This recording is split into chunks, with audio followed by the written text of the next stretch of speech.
Well, welcome to Monday, and Monday night means that it is session 0.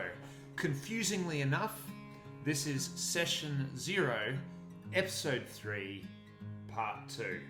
But every session on Einstein's Barbershop starts the same way.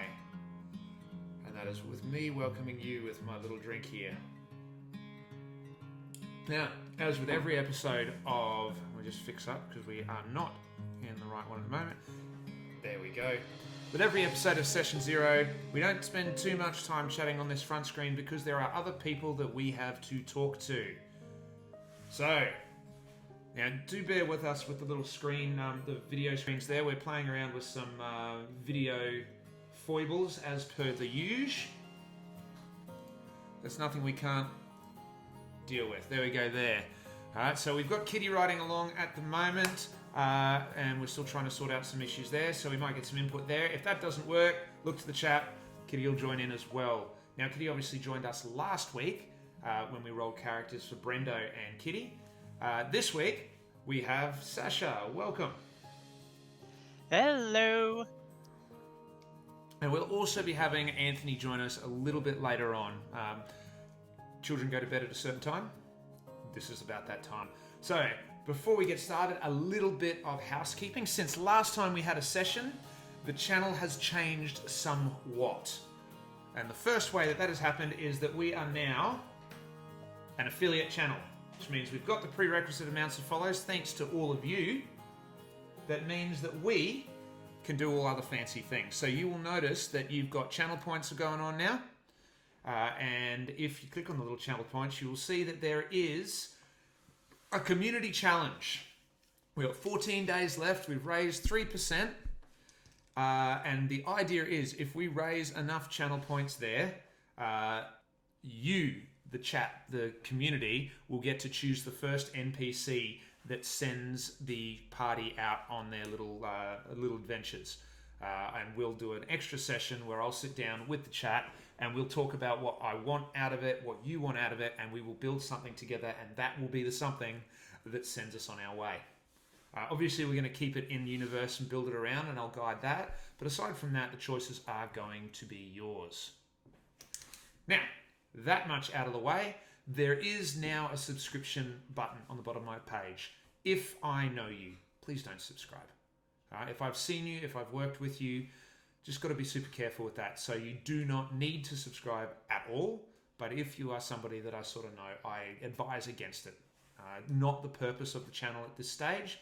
Who knows 2 or 3 years down the track if stuff amazingly goes well. But at this stage, let's avoid that. Icelandic Witch in the chat as well. Thank you very much for the hype. Appreciate that. But that said, try stuff out. Let me know what works and what doesn't. At the moment, the whole screeny thing's in and out, so we're just going to pop our Discord chat up over the top there, which means whoever's got the cameras up will see people popping in and out, and that is fine. All right, that's out of the way. Let us move on to what we are here to do, and that is to bring Sasha's character to life. So Sasha, welcome. We did this in our first session, but just for some memories, tell us a bit about yourself. You're the being that is going to pilot the character that we'll make tonight. Yes, so I LARP a lot. Yes, so that's my main experience with role-playing. I also know most of 5e back to front, and as a result know all of the broken builds and how unfun they are to actually play, so I'll be avoiding them like the plague. What's your favourite broken build? Oh, my favourite broken build is, well, favourite or least favourite, depending on if I'm the GM or not. So, I always gotta love the Zealot Barbarian, just flat Zealot Barbarian. If you're playing Asmar, that's even better. Because once you hit level 15, the only thing that can kill you is Disintegrate, Sleep, Finger of Death, and Power Word Kill. Those are the only things that can kill you at level 15. Wow. Because, yeah. Another one is just like, if we're talking epic levels, going for just level 20 flat Moon Druid, because then in order for an opponent to do any damage to you at all, they need to burn through at least 97 additional hit points each turn before they can do you personally any damage. That Because seems like people terrible. who, people who think that druids are weak obviously haven't played D&D. Yeah, that's Tarash territory there. Yeah. Oh, there's a way of killing a Tarrasque level 1. It's a long story. Oh, There's also there's a the way to wizard do that anything at all in yeah, D&D if you look at it properly. there's the wizard that can take over the body of a ancient red dragon. That one is just very particular spells used in a very particular order. Now, having had that little introduction, tell me, what is it about 5e or more about D&D and about the role-playing game that draws you? What is the thing that you like most about it? So last week we talked a lot about developing that character and storytelling from the perspective of a character and that kind of thing. Is that the same for you, or is there something different? No, it's about the same. Like, for me, it depends on the campaign I'm in. It's like, if I know what sort of campaign I'm getting into, I can usually roll with it and have fun. And it's very difficult for me to not have fun in D&D. The only time is when it's just bouncing from combat to combat, or if, like, I expect one style of game and we get another. It's like, Excellent. beyond that, it's very hard for me to not have fun with it, especially if all of the players and GM are all good people. Don't need to necessarily even be good players or good GMs, just good people and we can have a laugh. It works. Nice. Now, I think we got Kitty in there for a second, video-wise, and that popped off again, so that's positive. All right, so... Also, hi Icelandic Witch, I saw ya. Are they? Fantastic. Okay. We know each other in real life. Ah, lovely. Well, welcome. Welcome back. She's my girlfriend. Awesome. Fantastic to have you here as well. Right, let us get started. Now, we've just made sure that we've got Volo's lurk away. That is what the background is for. Alright, we've got little Lilith's character at the moment. No name, no setup. Let's take a look. Now, just to remind from last time, the way we do this is I have access to all the characters because it's a session that I've sent out. I've sent a little link out through D&D Beyond to the players. And what I'll be doing is refreshing. As we talk, Sasha will come up with some ideas. We'll talk about it. They'll come in. Hey, Kitty, welcome. We can see ya. Yes, we can! That is brilliant. There you go. We've got you fitting into the little boxes and everything, just like last week. Awesome to have you along. And so we've got Kitty today doing a bit of testing and then jumping in because we worked out last time that having two people on the screen apart from me is really good when Sasha needs to start making some decisions and doing some roles. We've got other stuff to talk about. So Kitty might do that for a while, and then later on we should have Anthony jumping in, at which stage we'll play around with whether we put a third little box on or whether I just put the overlay box on.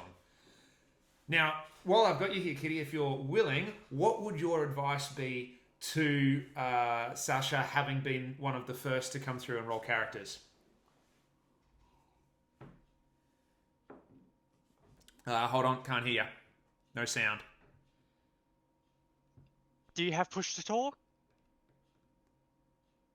Is that better? Can you hear me? Gotcha. Yep, got ya. Yeah, it's my headset mic. So many buttons. Cool. Yeah, so what would your advice be to Sasha? You know. Oh, I don't know. Sasha knows how to make characters. Fantastic. Yeah, you know, I liked the talking through things. Fantastic. All right, we are going to start with that now then. Now, we're going to start off with our race. We'll start at the very beginning, a very good place to start. Sasha, what are you thinking race-wise? I'm planning on going Asmar that does not have a clue they're an Asmar.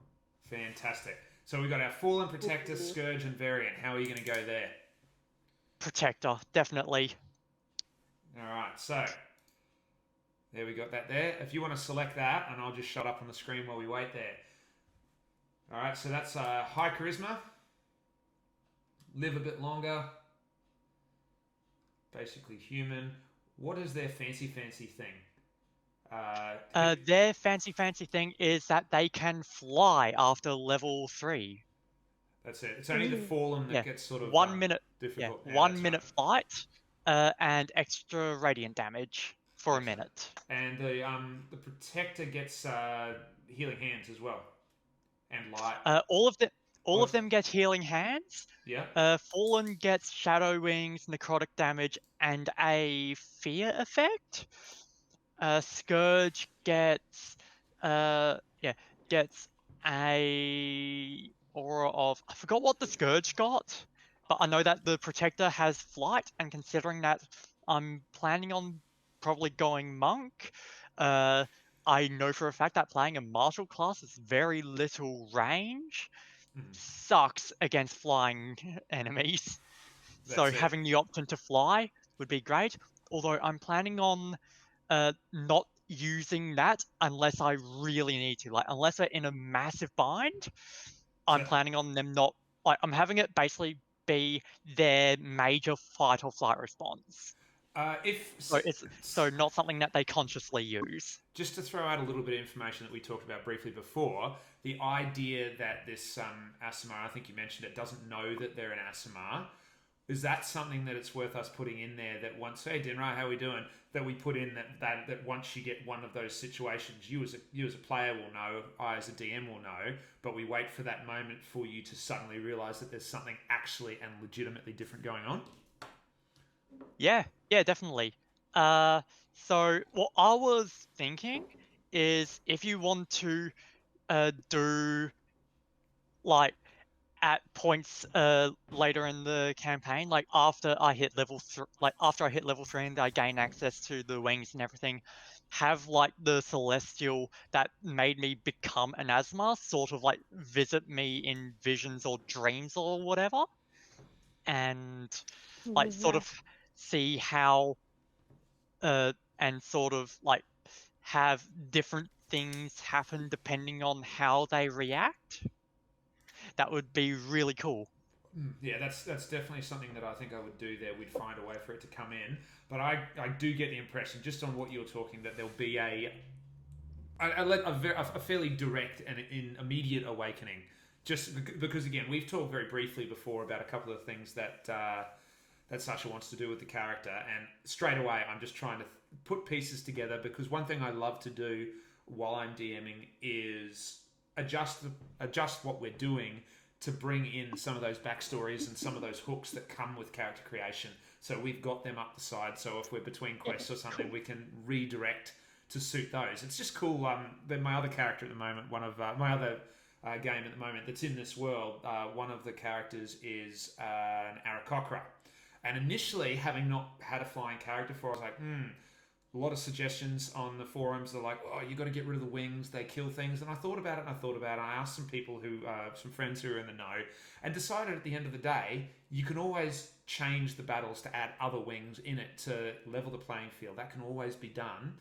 And look, if somebody wants to play a fantasy game where they're allowed to fly because they got wings, guess what? That's what it's for. So I'm always going to try and err on the side of, let's make this happen. We can always up the other side to balance the equation. And at the end of the day, if we're having fun, flying, killing, dropping, all that kind of stuff, just means that the other side can do it too. So it's fantastic. Yeah, everything works both ways. Anything we can do, the enemy can probably do. So that's it. But anyway, the thing that we've done is part of the stuff that they have to pick up. There was something mentioned in the Aarakocra's backstory when I went through and looked at his character sheet, and I went, oh, wait a minute. So we just sort of co-opted that in. So that's part of the world now. I won't tell you which bit, because obviously you might have characters who have to deal with it eventually. But oh yeah, and so this character's stumbled across something, and I've started describing it. He's sort of looked up, and he's looked at his character sheet. And he's like, is that?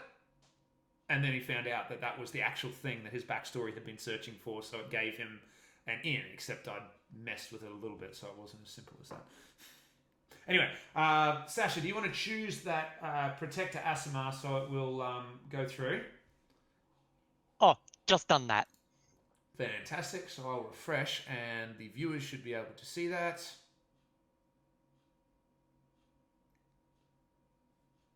Okie dokie. That's not coming up yet. So, protector, choose race. There it is. So you've got all your little buttons there that you see on the screen. Your ability score increase. Fantastic. Radiant Soul. All of those fancy things. Now let's move on. That's easy. Yep. Characters are just so easy to do on D&D Beyond, aren't they? Oh yeah. Because you're not having to go through all of the books and go, okay, where is this again? Where is this again? Yeah. I do love Like, that. I like the books. I love going through them, but D&D Beyond is convenient. That's but it. You don't get as much of the lore, and you don't get all the pretty pictures. I definitely still have all the books there, though. They're always beside me. Plus, books. Yeah, exactly. They look cool. They smell cool. Hard covers and everything. I've got a we're just about to list our house, but I've got a whole room down the other end where my D&D table is, and we've just got a whole wall of books, of like big bookshelves that we built around the window.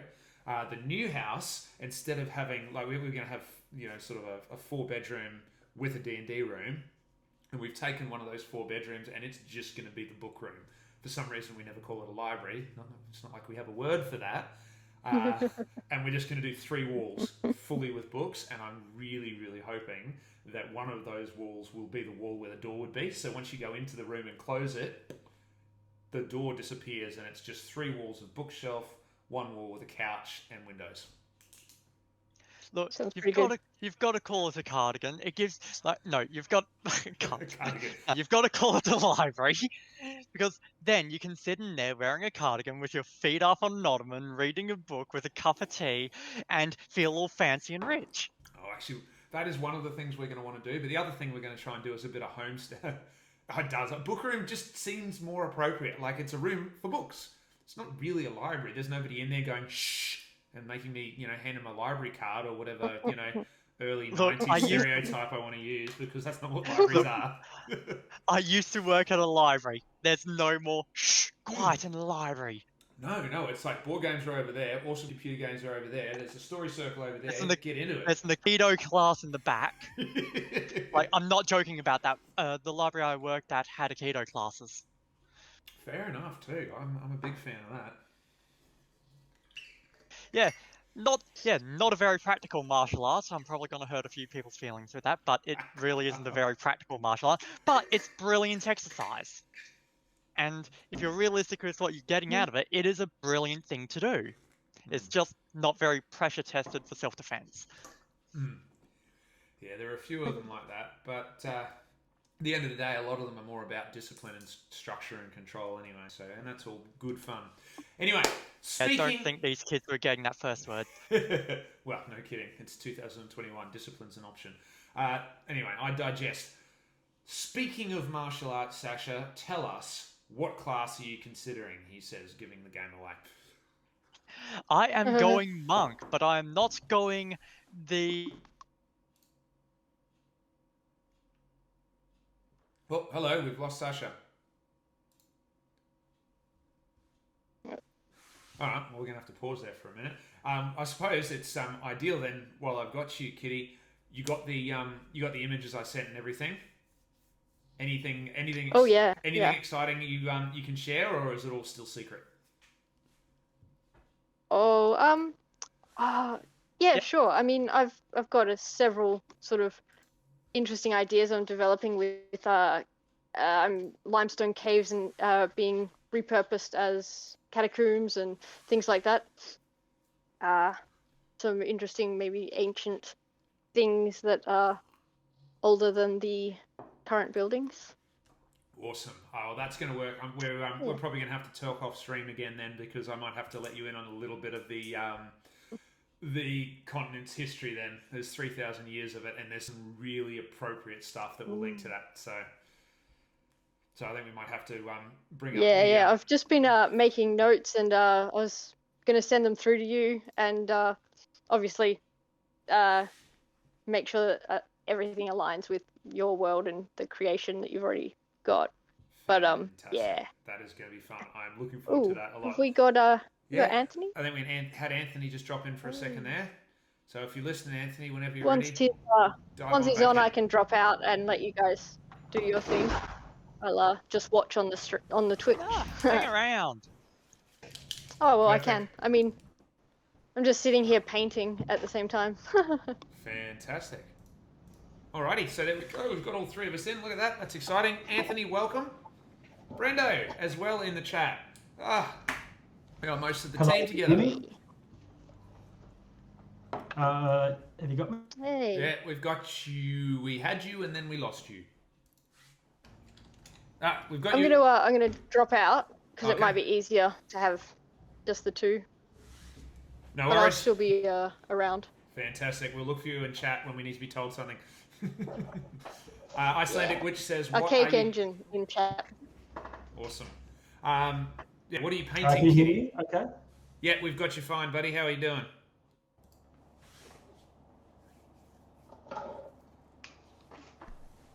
I'm not getting any sound. Can you hear me okay?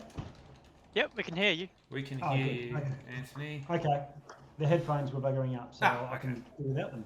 Happy There we days. go. Sorry, mate. Fantastic. No, that's all good. As soon as you said the witch now the other day on the screen, earlier on, I was like, oh, I get it. Take your time, man. Right. That has to happen when it has to happen.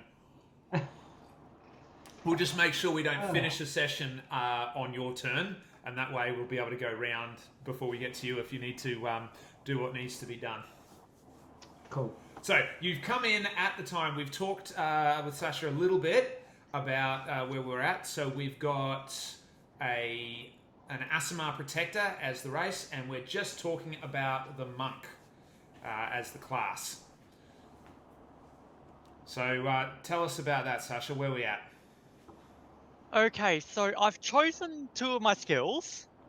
I've gone Insight and Acrobatics because, well, Monk, you've got to get Acrobatics.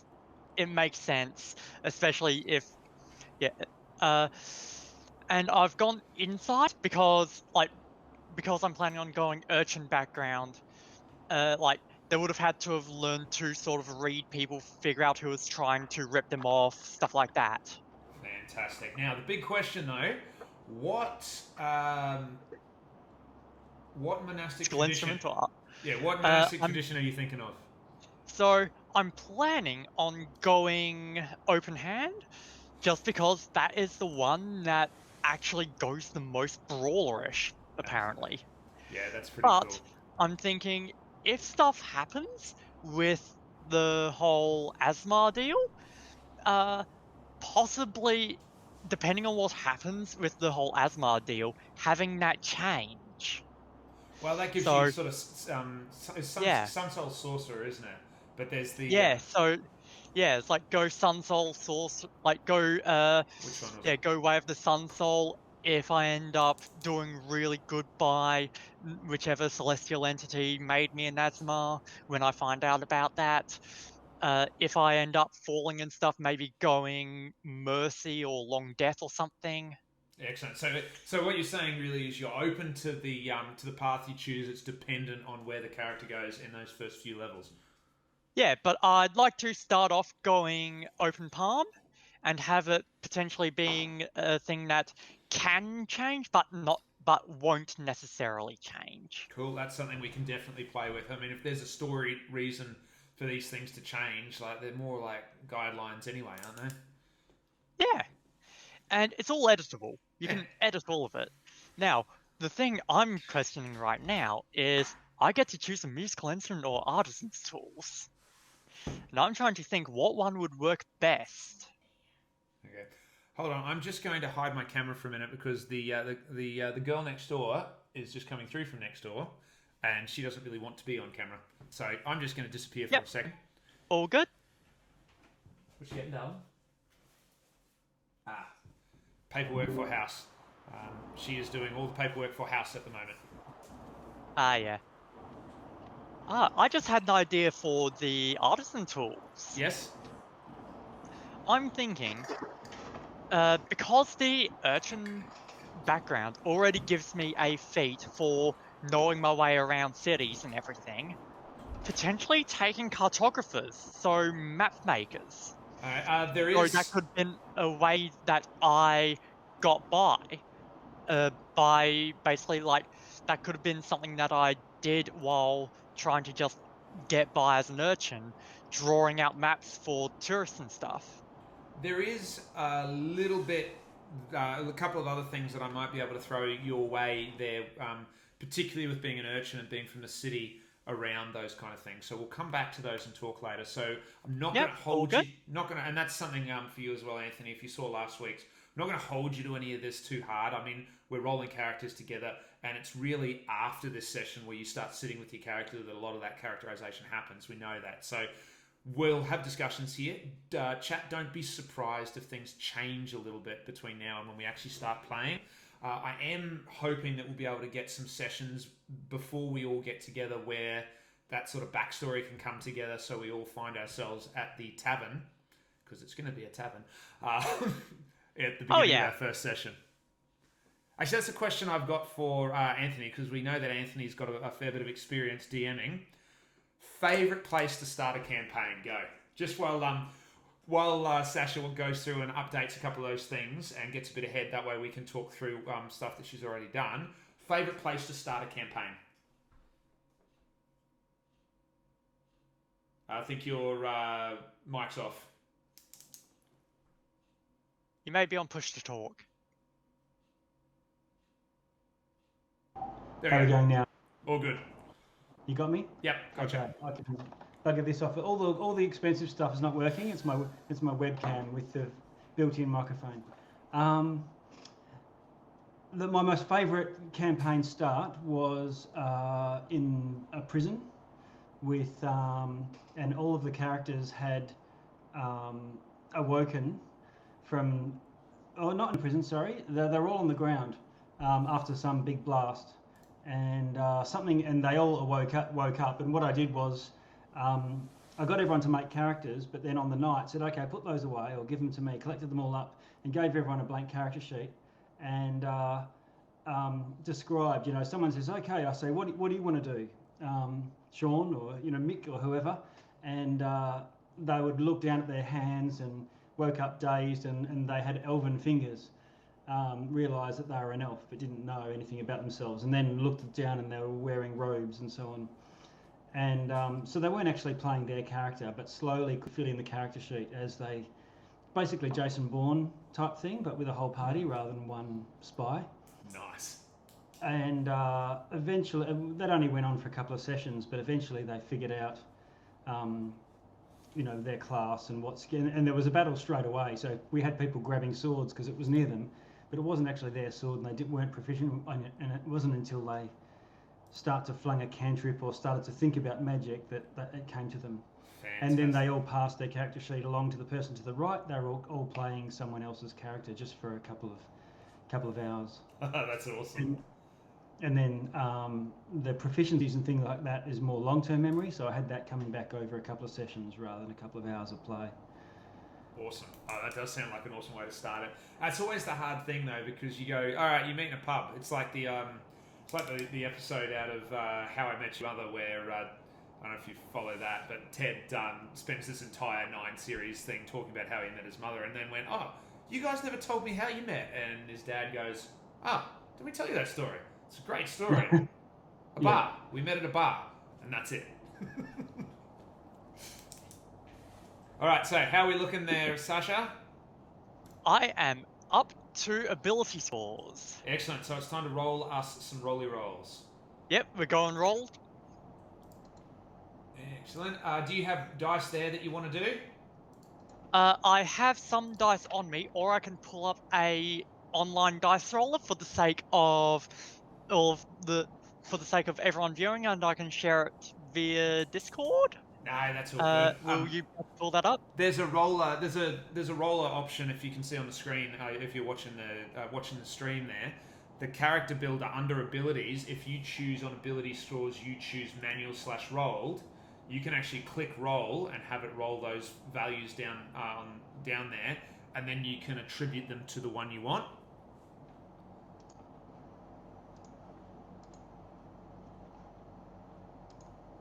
manage. Well, first one was a 14. Okay, hold on. Let me just refresh and see if it's working, because I don't know if your one's directly connecting at the moment. Yep, Let's in that check. case, I'll reset that for the sake of the audience. Absolutely. So, no, it's not. So I'm going to completely restart the program for the moment and just see what's, going on here. D&D Beyond. You got the perfect warlock. do not your get that stuck weapons in my and head again. supplies. I'm not gonna force everyone to listen to me singing. There'll be time for that, don't You you don't worry. want, you don't want to experience that one. Alright, here we go. Little Lilith's character. Up it comes again. Race class or ability scores. Return the characters. Well, that doesn't work. So it doesn't seem to be working the way we did it last time. Last time we could actually see live when you updated it, but it doesn't seem to be working now. Yeah. Because your music and artisans tools haven't quite come up. Huh. That's interesting. I don't know what I've done then. I'm sure I've done a thing. Yeah, and I have.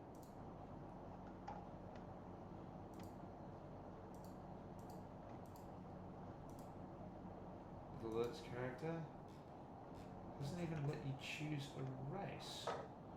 Oh well, this is not ideal. Technical difficulties. Yeah, that's it. Speaking of singing, I recorded myself singing Nick Cave's Red Right Hand for a campaign recently. I just redid the lyrics to fit with a particular orc paladin that was in the party. Oh, that's amazing. How'd that go down? People didn't know what they were listening to, but it was all right. I had fun. You're just going to pop in. Also, you're welcome, Archaic Engine. Yeah, exactly. All right, let's go to abilities. Apparently, I can't even do that now. So we've got something funky going on here. Well, should I just get rolling? Yep, just get rolling, I reckon. So you just tell us what it is, and we'll fix that later. Ugh. Actually, no, that one's not too bad. That was 12. Sorry, I lifted off the button too early. 12. And are you going to keep that first 14, or have you re-rolled in case we could have got? I've re-rolled. Okay, cool. 10. Yep. 14. Yep. 8. Oof. Ew. 13. 14. I'm not too keen on these ones. Nah, kill him. You've got 3 chances before I'm going to make you choose one. So. Yep, reset. While you do that, I'm just going to play around and see if I can't fix this. 13. That's a better start. How do I get a cocked dice online? 11. Still better. 13. Yep. 12. 11. 12. Okay, come But on. I do also have the improved array used by Dungeon Dudes, Let's do that. which I'm a big fan of. Throw that in. Yeah.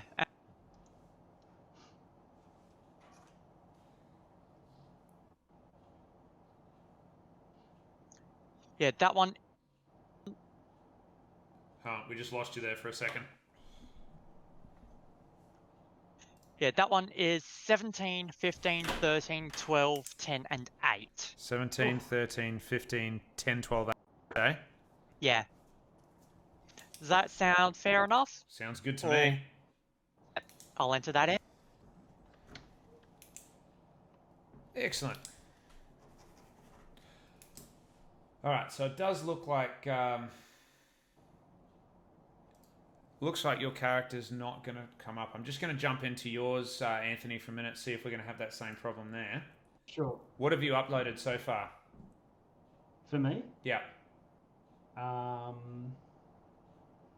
Session 0, Remy, is it? Yeah, Remy is the one. So variant I think human. I've just race. Fantastic. So yours appears to be working. Maybe the other character's not in the campaign. I don't Yeah, know. I might be running the character that's in the campaign, and Sasha, you might be on one on your own screen. Yeah, it's possible. Cool. It's all right. We'll roll with that. Yeah. So where I've put my stats for that is 17 Dex, Yep. 15 into Wisdom, which with Protector Asmar goes up to 16. Yep. 13 Constitution. Mm-hmm. 12 Strength. 10 Intelligence. And 8 Charisma, which with Asmar goes up to 10 Charisma. Fantastic. All right. Run us through the choices there. Obviously, with Monk Dex being high, makes sense, and Wisdom being high as well. But any specific character choices you've made on those numbers? So as far as low Charisma, I figured it's like, okay, they've got some issues. So they're probably not the most emotionally put together person. Uh-huh. And not very good at the whole polite conversation deal. Excellent. Intelligence, average. It's like they're not dumb by any means, but like, you know, parents disappeared. Not particularly good schooling. Sort of had to learn a lot of stuff on their own. So school's about then, punching things, not writing things. Yeah. Okay. So Dex, obvious. It's a monk. I have to go main stat Dex. Yeah. Otherwise, it Doesn't work. Doesn't work. Then Constitution and Strength. It's like, well, they've had a pretty rough time. So, yeah, it's like they're like, other than their Dex and Wisdom, they're gonna be pretty hardy, and like they're gonna be a little bit tougher, a little bit stronger than the average person. However, they do get by mostly on being quick-witted and just generally quick. Fantastic. Alrighty. Now, with that done, that puts us into description, doesn't it?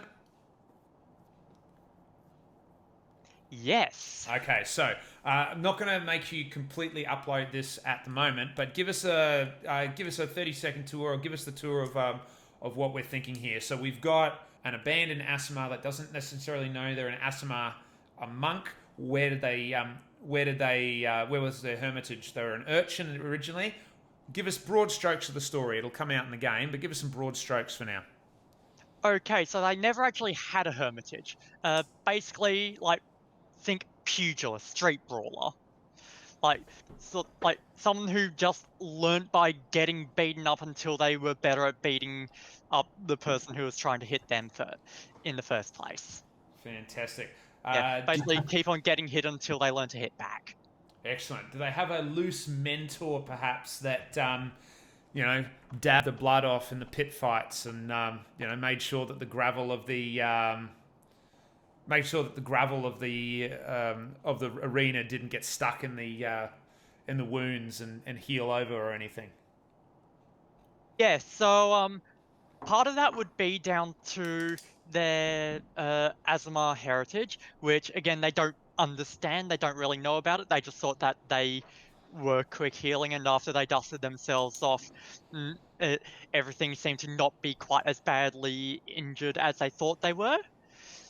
But other than that, it's like potentially someone who took them in on the grounds that they would fight in their ring. Okay, here's an idea I'll throw at you. Yep, I'm always open for advice. Fighting on the streets and learning learning the art of fighting in that way. It could be possible that you've woken up a number of times with your wounds bathed and healed, and perhaps you've taken the extra step and created a mentor, this absent mentor who's always there, sort of watching from the shadows. Yeah, I like that. Cool. I'm going to leave that much with you. So I've got a bit of an idea of how to play that, which might link into a few other things. So I throw that one out there. Yeah, and that seems like good low-level plot hook as well. Yes, that's right. So there should be a nice little link there that you'll be able to chase. So if you want to play with that, if you come up with any ideas or iterations off that, let me know and I'll adjust. But that will give me a couple of little things to play with as we go along, particularly around that Asimar heritage. I've got a couple of little ideas to play with that. Yeah. I'm also going through the suggested characteristics. Yeah. So, uh,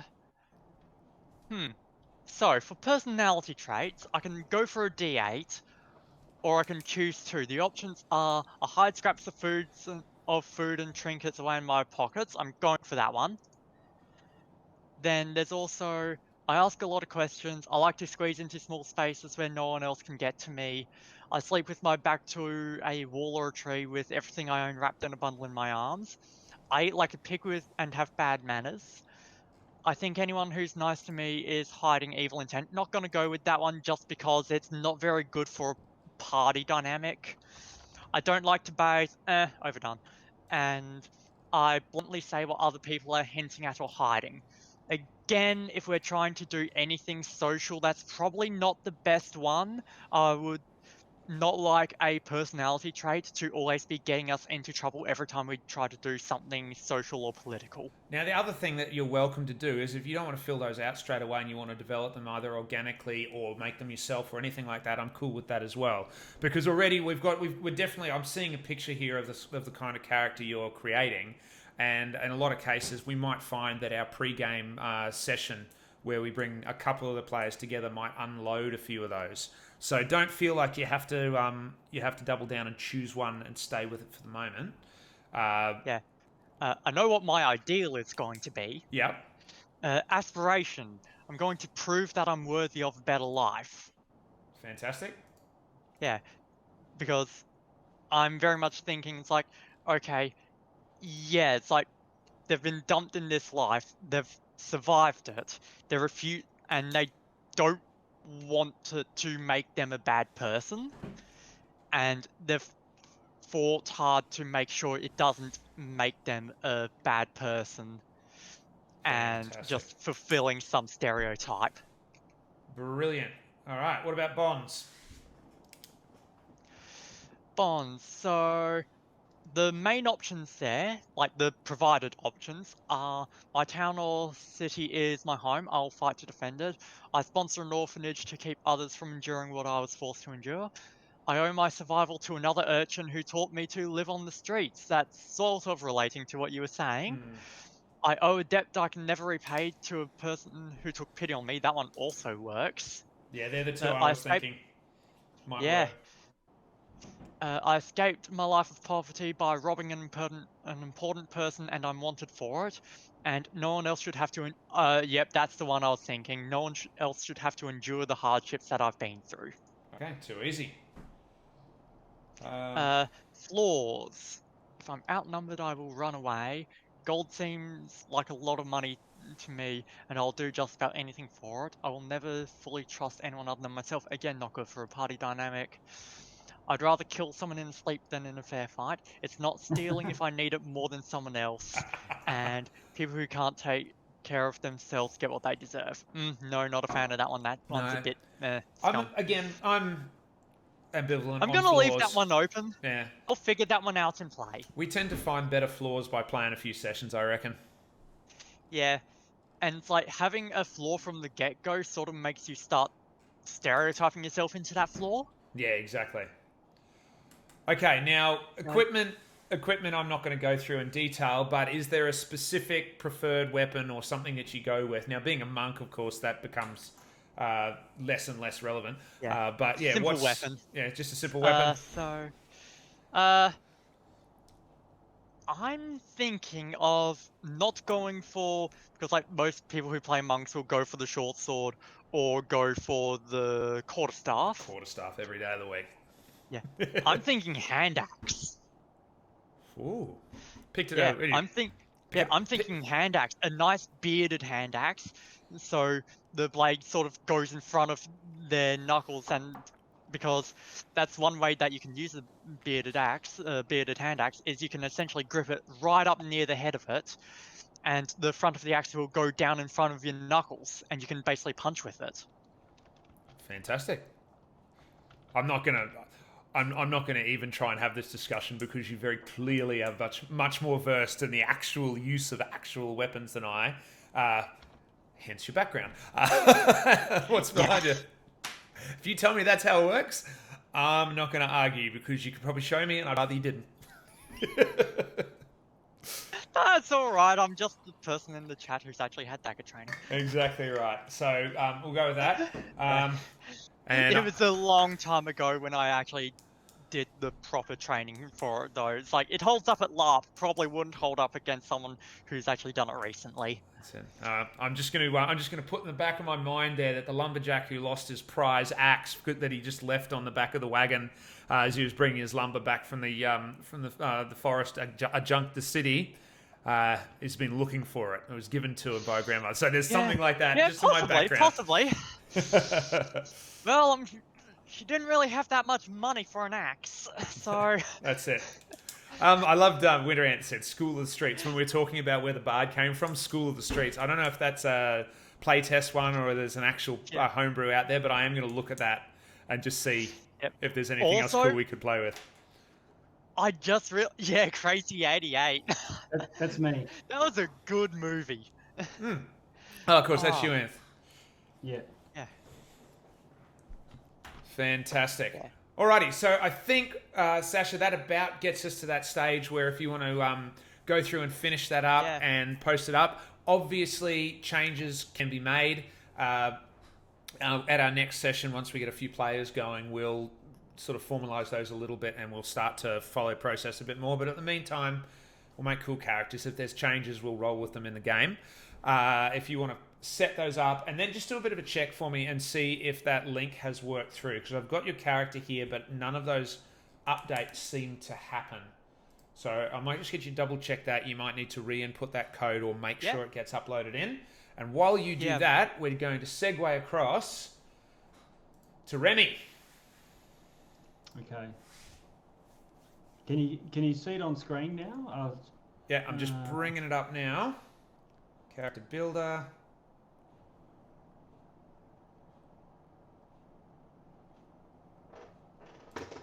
So your race, variant human.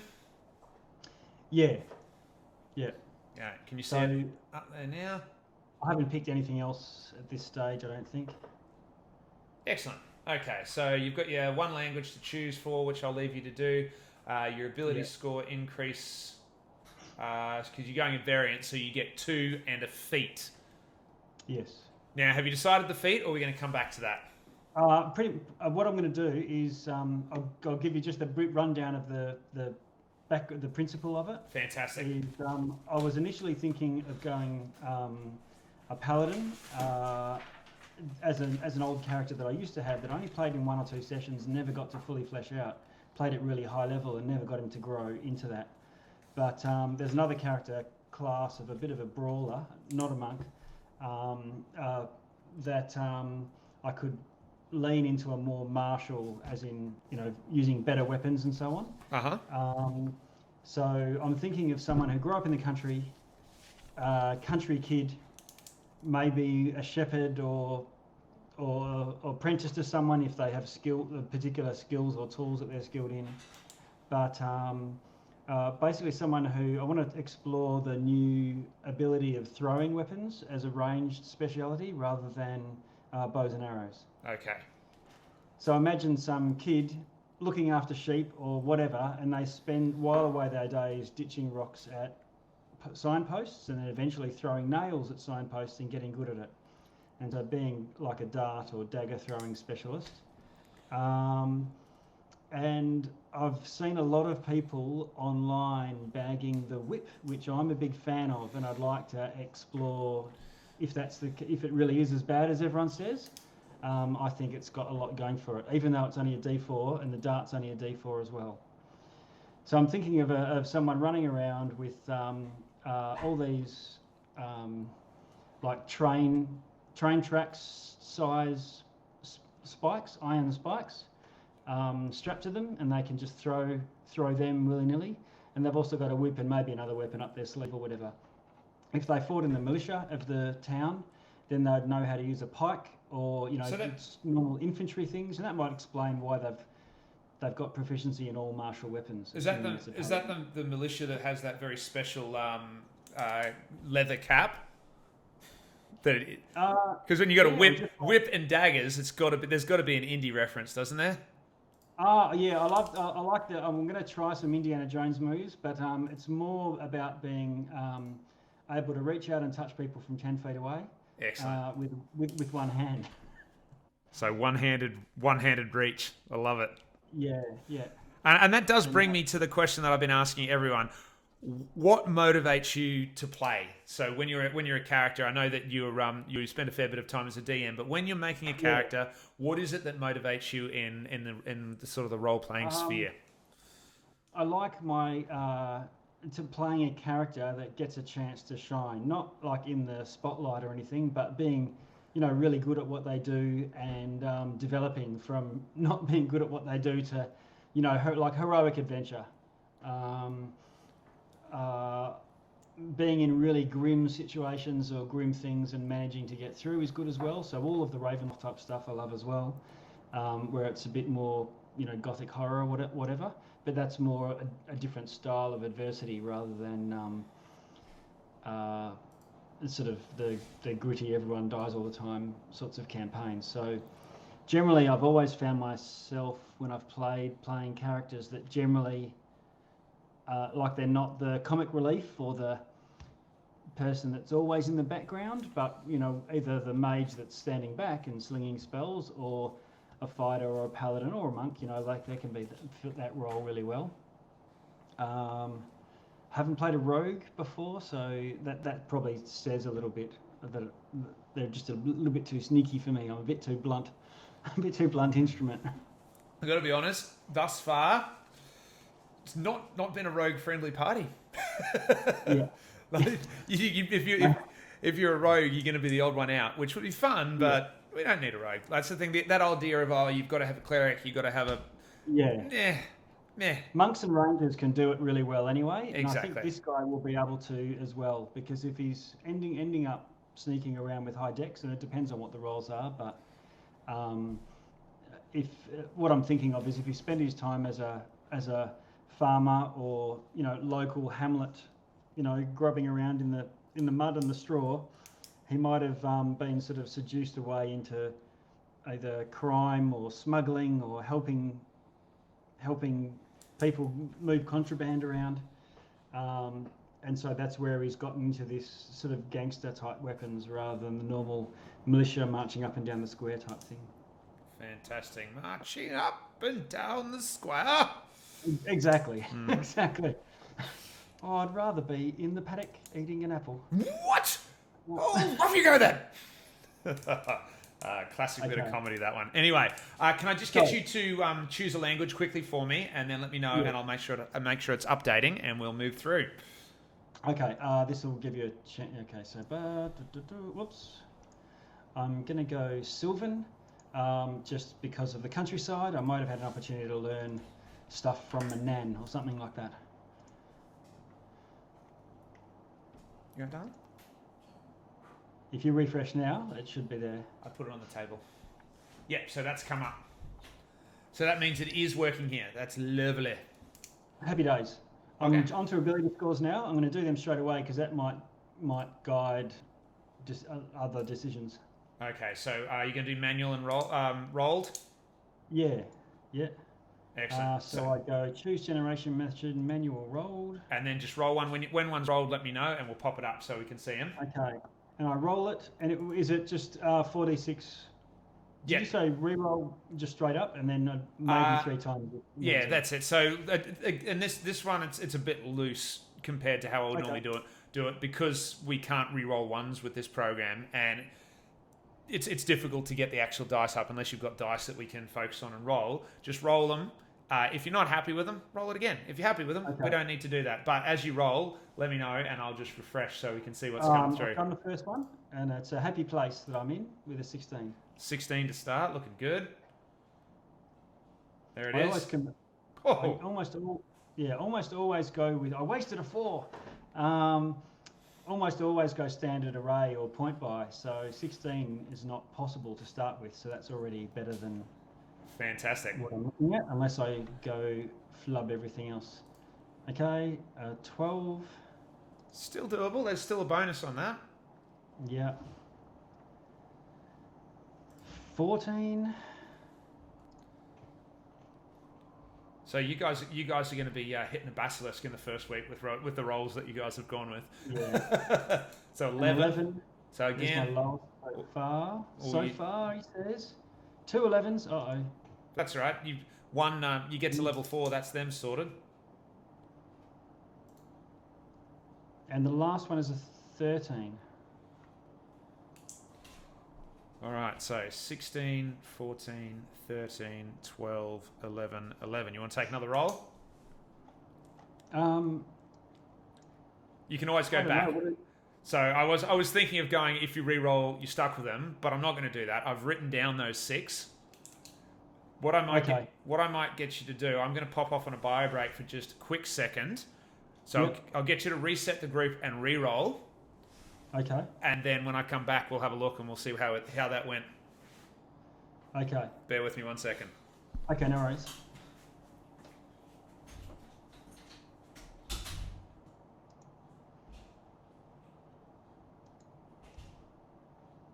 Reset group.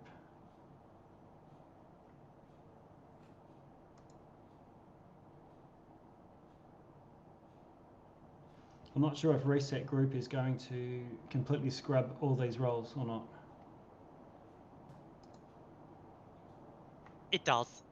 Does it? Yeah. Okay, so what I've done is add group instead, and I'll carry on seeing as with this second lot. Here we go. I'll call them out because the screen won't be refreshing. So that's a 15, 6, 6, and 3. It's always good when the first one lights up. Oh my god, 17. Hell yeah. Ooh, bam, and that's with only two rolls in. Okay, happy days. What have we got there? 13, yeah, cool. And a... God, you've almost got the Oh my dungeon dudes right. God, and a 16. I don't know if you're seeing these or not. Holy hell! I've got That's glorious. 15, 17 there. You made the right choice re-rolling. Holy hell! Oh my god. Oh, that is so good. All right, have you got 2 to go? And then you get 2 4s. Yeah, that's okay. A low number's actually, I like having something low, but that's fine. You might want to refresh. Let's go. Here it is. Tell me you got Go an on, 18. show us Tell me speed. you got that Show us 18. speed. Oh! Fantastic. So it's actually got both groups there for comparison. That's cool. All right, what's this last one? Oh my god. Oh, that is ridiculous. Last one coming in now. Okay. Something, a respectable 10. Ah, cool. Can you just like take a 3 or something? Okay. With some buster chains. So am I right to think we can probably delete that lower one after all? Yes. Yeah. Yeah. So- Yeah. Okay, so what I do is the 17 needs to go into strength. So- And this is assuming I'm going to be a fighter. Yeah. And so essentially just Although the if you're doing throwing weapons, that would be more dex. So actually, no, Yeah, thrown weapons are no, no, I- thrown weapons can be either. Crap. I Yeah. can use my strength for a dart and for a whip. Is what I'm Yeah. thinking. I Wow. can pound those spikes in. Now this is Yeah. what happens with the Sheffer. It's always the fun boy who's softly spoken and then just is fully ripped in every way. I Now- mean, have you ever worked on a farm? I know people who have worked on farms, and damn, Alrighty, so I go. want to be like Ned Flanders. Ned they've got Flanders. 18s across the board.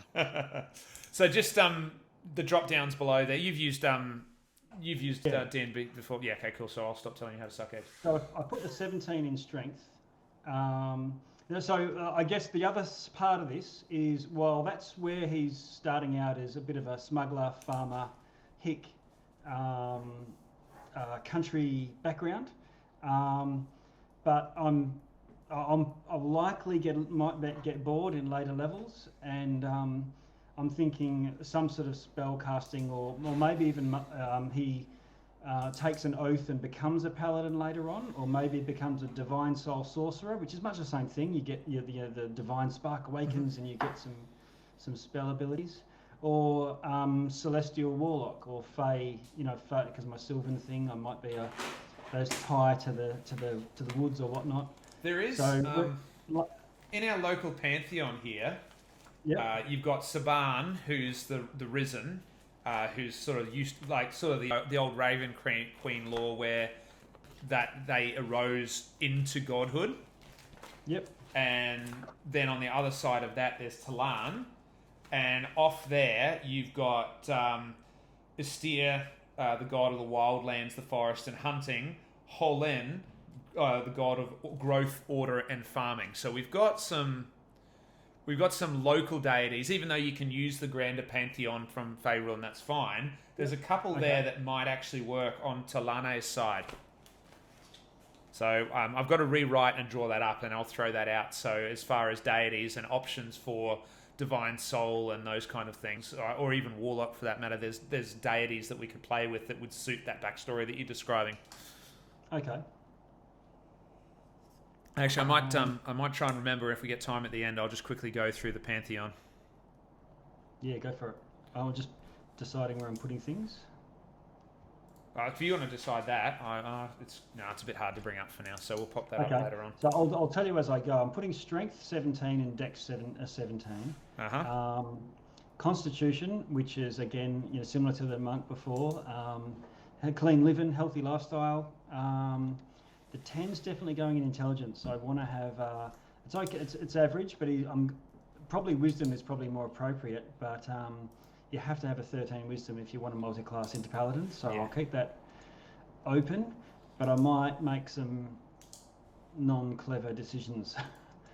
Well, we could always say that it's very specific wisdom. So if you know what season you're mulesing the lambs in, that's one.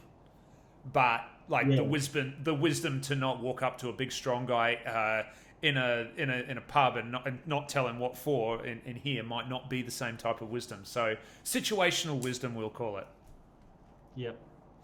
Okay. So I've done that. I've now applied them all, and Excellent. We can see everything there. Let's go down into our calculations. So there we go. 17 for strength, 17 for dex, 16 for con, intelligence, wisdom, and charisma. So your modifiers was +2 to charisma. So your charisma's popped up there nicely.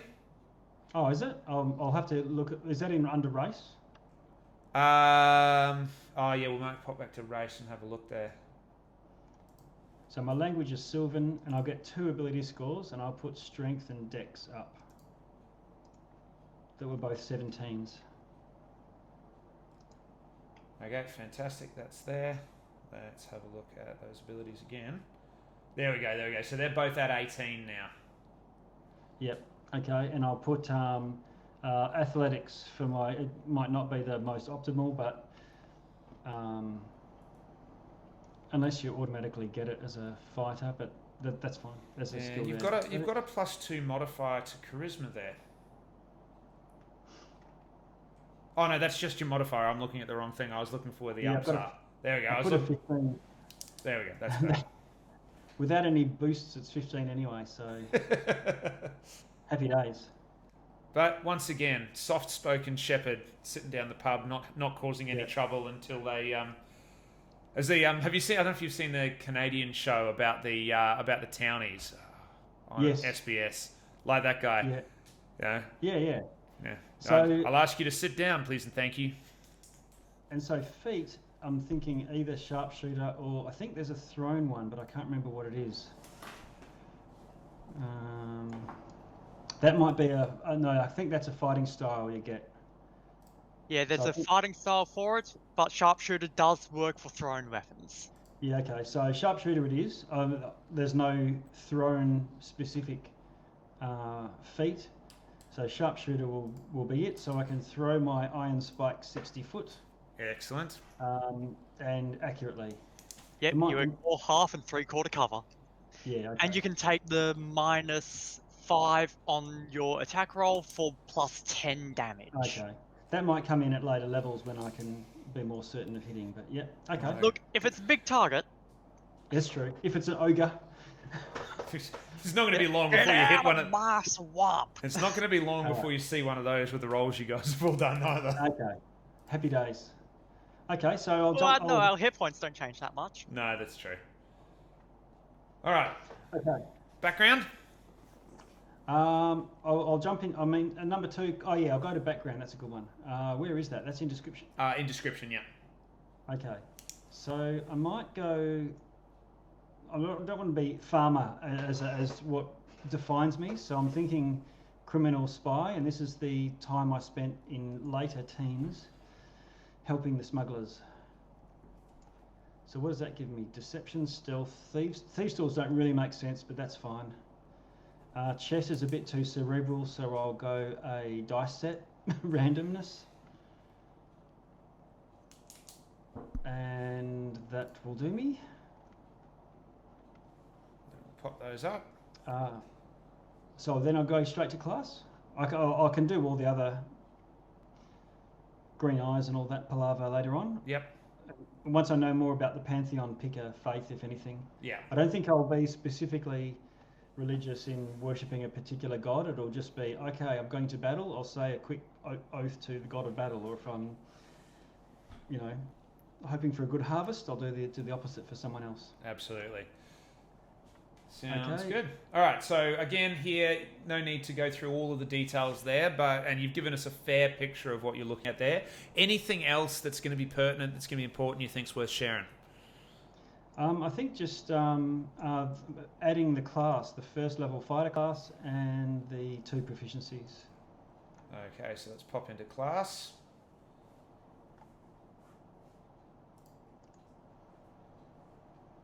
I don't really know. Animal handling, maybe. None of them really make that much sense. Acrobatics is cool to have, but doesn't really fit for me now. But you don't really get skills throughout the game. You're sort of stuck with what you start with in 5e. Yeah, that's it. Survival fits as well, as far as eating off the land and so on.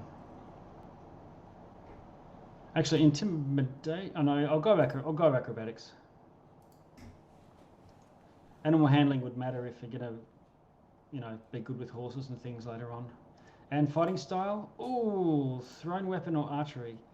I'll test it and I'll go thrown weapon. Thrown weapon. There we go. You can change it, I think, at 4th level, but Yeah. And again, if it's not fun at 3rd or 2nd, just let me know and we can change it anyway. Yeah. Whatever. archery gives you +2 to hit. Yeah. This one gives you +2 to damage. It's not a huge thing. And that's everything. And I guess I can go and pick equipment and things later on, but I'm expecting to be wearing leather, having as many daggers as I can afford, and a whip and maybe something else. Fantastic. Again, got a couple of homebrew things that I can throw into the mix there that we might... when we do our pre-game, I'll keep that in mind, and depending on how that goes, there might be a few other little fancy things. Because I want you all coming into the main campaign at level 2 at least, and I want you all having something. So by the end of that first pre-session, provided you haven't absolutely nuggeted every single roll, there'll be a chance for you to have brought something to this party, which might be a couple of years later. So last week we were talking about that idea that Kitty might have left that cloistered place and then gone somewhere else. So for the session that's got Kitty in it, it might be around what led her character to leave. And we'll see if there's another one we can weave in. For your one, it might be what led you to leave the farm and got you into crime, and then we sort of flash forward to a few years later, and that's why we all happen to be easily in the tavern. Happy days.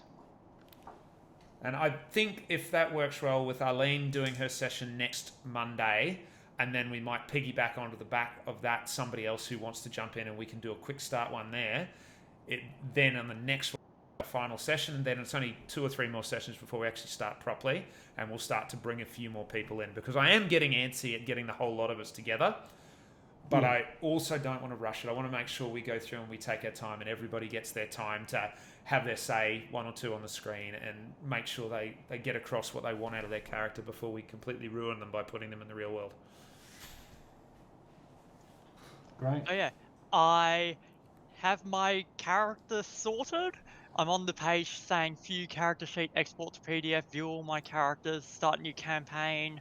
Awesome. So what we might do So- is I'll pop across from you, Anth, for a minute and pop back Sure. to Sasha, because I do have this question for both of you. Let's see if it's popping. Hero with no name. There we go. So hero with no name is who we're going into. That's what's happened wrong. So I'll check this one. If that works, we will leave Little Lilith's character, which I think might have been from the previous time we tried it. Yeah, I'm exactly the same, Brenda. I'm really keen to get going, but I just want to make sure we get through all this stuff, because part of the reason, as we said, that we're doing the campaign this way is we want the audience and the chat to see all of this stuff that goes on to make a campaign. It's not as simple as just saying we're a bunch of crazy actors playing Dungeons and Dragons together. There's so much goes on behind the scene, and with that fortnightly game time, I'll be continuing to do a lot of that in the off weeks, and that might be running single player sessions where we give some more backstory. That might be designing encounters, designing backstory, building the universe, the world, throwing one shots, telling stories in the other week. But there's going to be that extra bit that goes around playing D&D. You know, the hour once everybody gets there before you start playing, where everyone talks about the cool thing they found. I know with my other game, that's what we do. I show up at my DM's place, and regardless of how late I am because of work, we still sit down and we talk about the funky thing that we found on the internet since the last week that we know that all the other guys are going to be super, super interested in. And so we get this much game time, but this much time to sort of catch up and do those other awesome things. So, hero with no name. Did the hero with no name happen to go through the desert at any time and meet a likewise horse? And speaking of songs that'll get stuck in your head, Horse with No Name is one that just as soon as I mention it, my dad and I both, it's a week. So I'll be humming that for the rest of the week now, which gets the perfect warlock out of my head, I suppose. So some things are working well.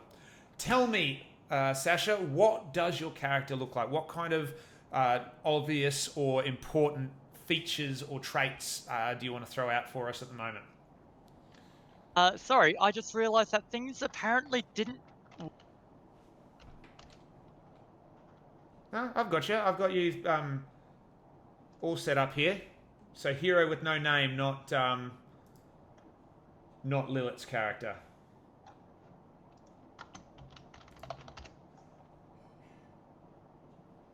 So we'll just pop that on. Why do we still have 4 there? So I'm just going to remove that one. Confirm.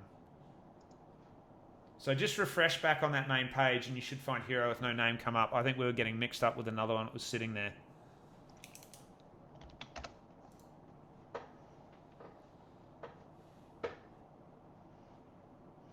I've posted 2 pictures in the Discord. Oh, I don't know. You can't post them straight into Twitch, can you? I don't think so, but we can do it this way. Where are we? In general chatter or updates? Oh, session 0 engagement. Session 0. Okay, so I'll just bring it over here and do that. There we It's go. not letting me select hero with no name. Ah, don't know why. I might have to assign it back to you. Yeah, possibly. Okay, let me bring it out and have a look over there. Game rules. My campaigns.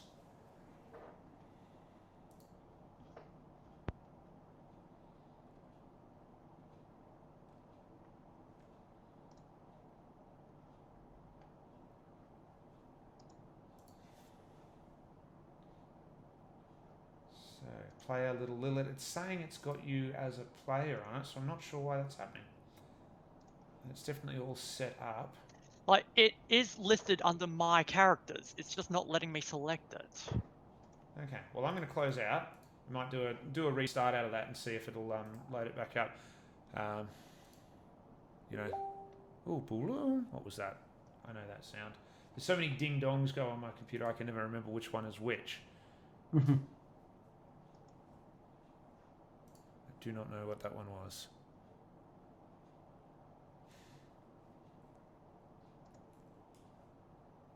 Okay, so that's all set up. Any luck?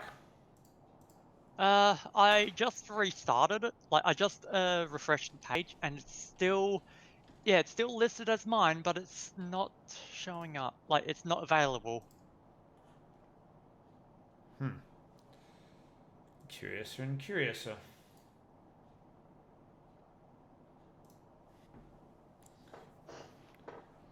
I will just make sure that we've got our contact sharing working, because we've only just updated the my source books. Where are they? Volo, so we can do it. It says it's shared, so it's not bad. All right, that's something we'll have to sort later, I think. Yep. Either way, we can go through it on your screen. Yeah, strangely enough, I can access yours, which is interesting. So let's view that. Minimize there. Yeah, I haven't come up with a good name for her yet. No, that's all right. We will find that out once we do our next slot. Now, in terms of features and traits, nope, not features and traits, sorry, description-wise, you've got down gender as female, eyes as grey, size medium, 175 centimetres, white hair, pale skin. Anything else that we need to know that doesn't quite come up on that? Perpetually covered in bruises. Of course. That's great. Let's put that Sasha there. And just a bit of a mess. Like, really, just a bit of a mess. So I'm just writing disaster monk in here. Yep, that works. Cool. Fantastic. Straight back, archaic engine. Straight back into... You got the perfect warlock. Your weapons and supplies. But Anyway. need a place to track your stuff, because you're so disorganized. Well, so much for going through the desert with a horse with no name. And what about you, Anthony? Any distinguishing features, a look that you've got in your mind, anything like that? Long sort of shoulder length hair. Usually needs a wash. Tied back if it really has to, if he's going to get into it, but generally doesn't bother getting regular haircuts or anything like that. Wearing sort of simple gear, probably darker on the side of looking a bit more rogue-like if he didn't have an 18 strength.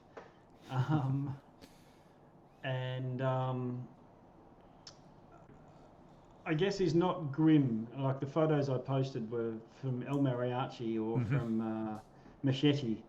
I forget the name of the actor, but the guy that with the big droopy mo, he's not like that. That's just more about the gear. Yeah.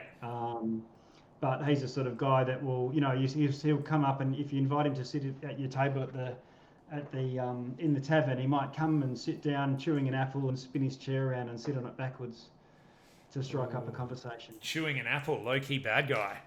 Yeah. Only arseholes eat apples. Exactly right. We all know it's true. At work, I've been picking up an apple at lunch and then walking into each session, delivering and just eating an apple. And everyone's like, "You're the bad guy." I'm like, "Yes, it's getting out there. We all know now." Yeah. Hey, you have to give them tests. Of course you're the bad guy. Yeah. Absolutely. I say apples, but it's not just health food. If we're walking through town and there's somebody selling danishes, I'll be stopping, buying one, and then I'll say I'll catch up to you. Well, you've got an 18 strength. You obviously need to keep that metabolism going. Need the carbs. That's it. So generally not strong as in fully muscled out, but just solid and pretty big. Okay.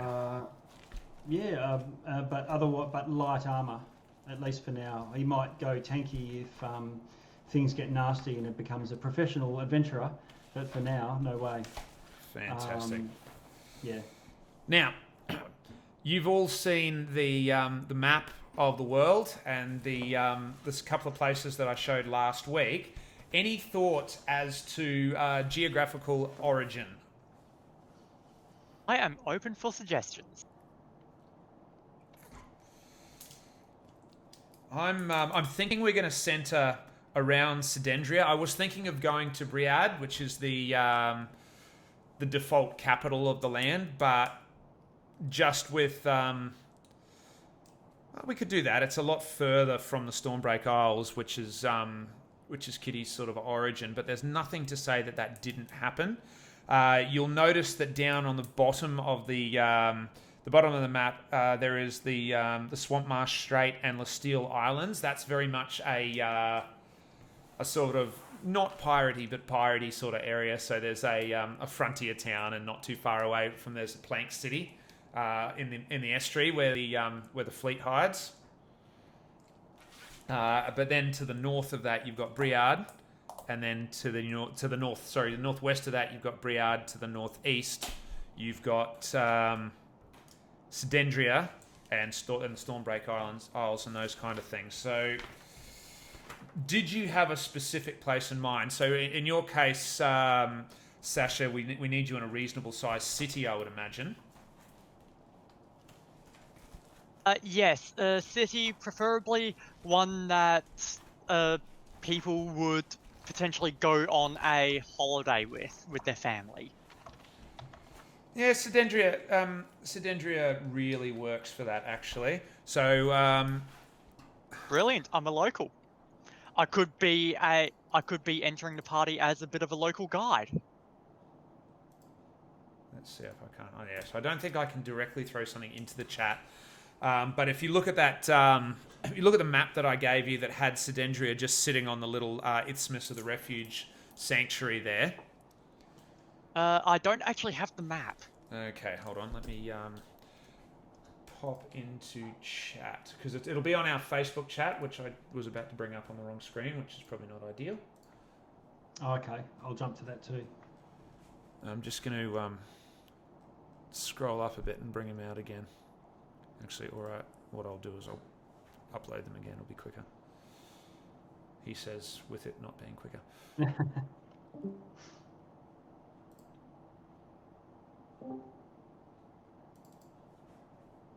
I might not have uploaded it. Sure I did, though. Well, that's the full map. And again, we've got this beautiful, beautiful example of champagne Twitch content here. As I look at a screen you all can't see. We'll forward that into there. Okay, so that should be in there now.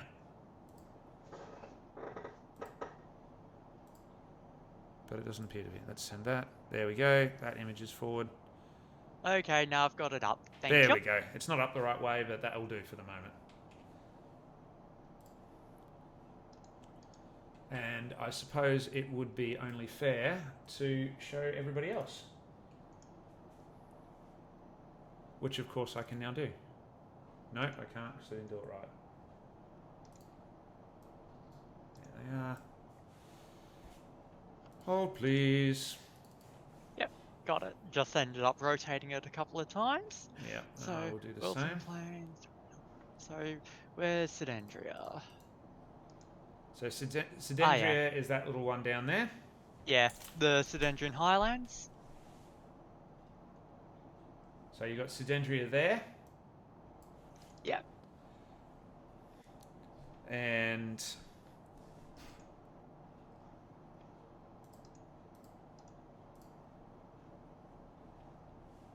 I need to get better at getting my screens in order. There it is. Cindendurin Highlands to the south. Is that right? That's it. Yeah. So the Sedentary Highlands there. So it's a city that's got a fair old port section, and there'll be a ferry of some description that either works or doesn't work here that pops it across to Mercell Keep, which is sort of my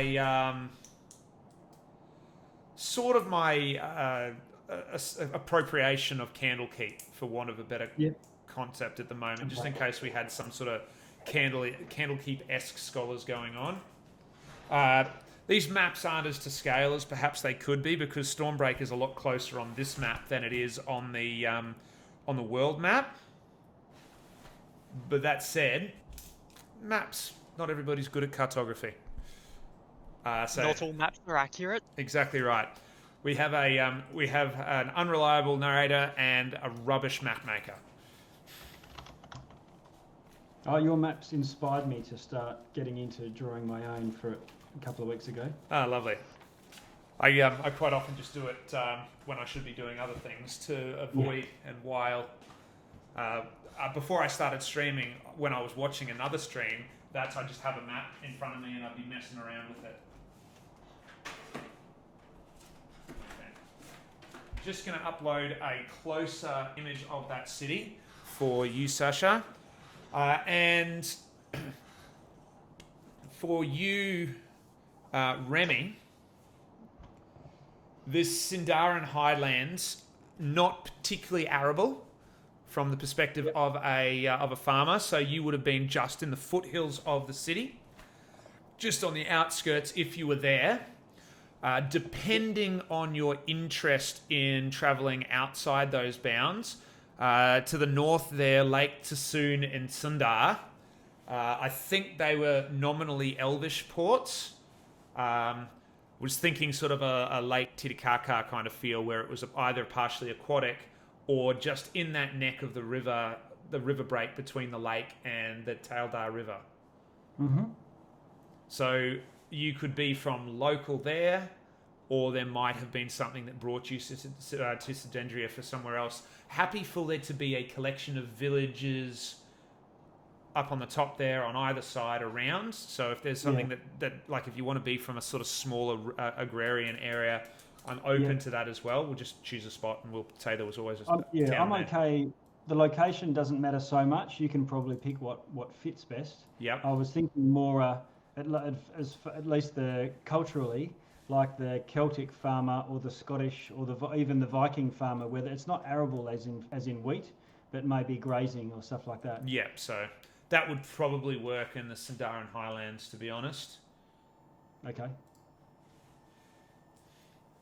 So I'm just scanning in. This is a closer up view of Sedendria, which I'll bring through and show us before we wrap up tonight. You can see it. Yeah, it's just going through on the scanner there, but I'll give you a slightly larger version once it comes through. Oh, I see. I'm sort of trying, if it's not sensitive stuff, to just put it on the screen so it doesn't look like I'm staring off into the distance and doing something as often as possible. Vaguing out. That's it.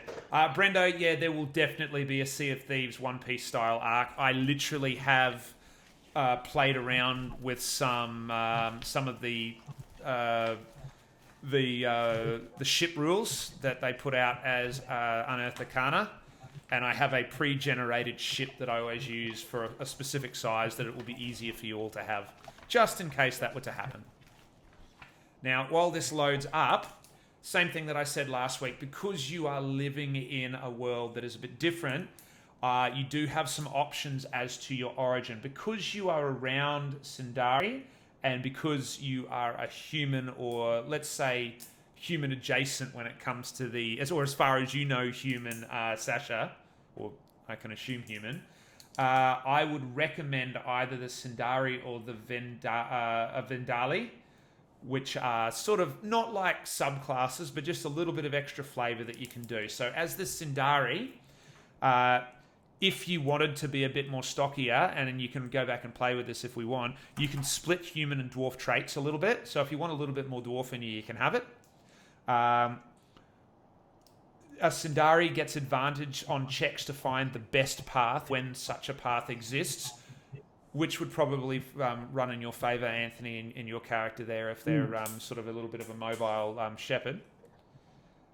History and Arcana are interchangeable, particularly when you're looking at the world around you or the continent around you. Yeah, I'm good with Asmar stuff, personally. Okay, all good.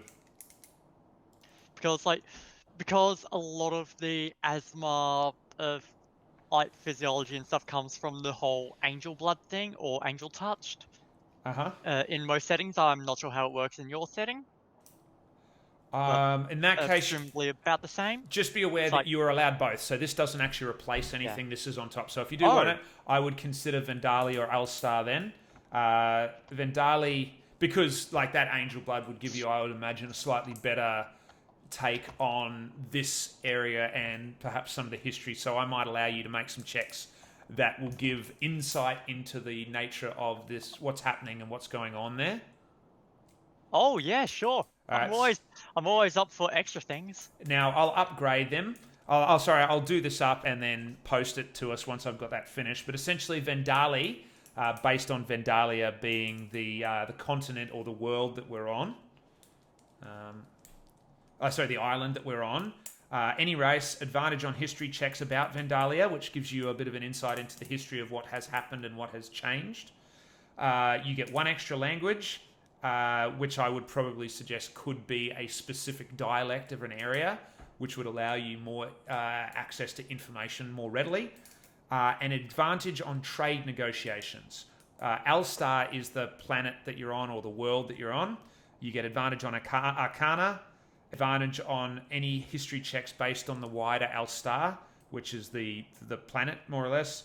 Once a day, you can give an order as a bonus action, and an NPC that you are friendly with or people are more likely, and that would be as a bonus action, are more likely to consider it, and that would be either an advantage or a disadvantage on something. So considering that you've mentioned the world / planet you're on, I'm getting hints that if this campaign goes on for long enough, it may not be. Not so much. When I say world or planet, I'm thinking more in terms of this as a prime material plane. Okay. You know, so Faerun is essentially a continent on one side of a world, and if you were to pop into the Feywild, it's a different plane of reality. This is nominally part of a prime material plane.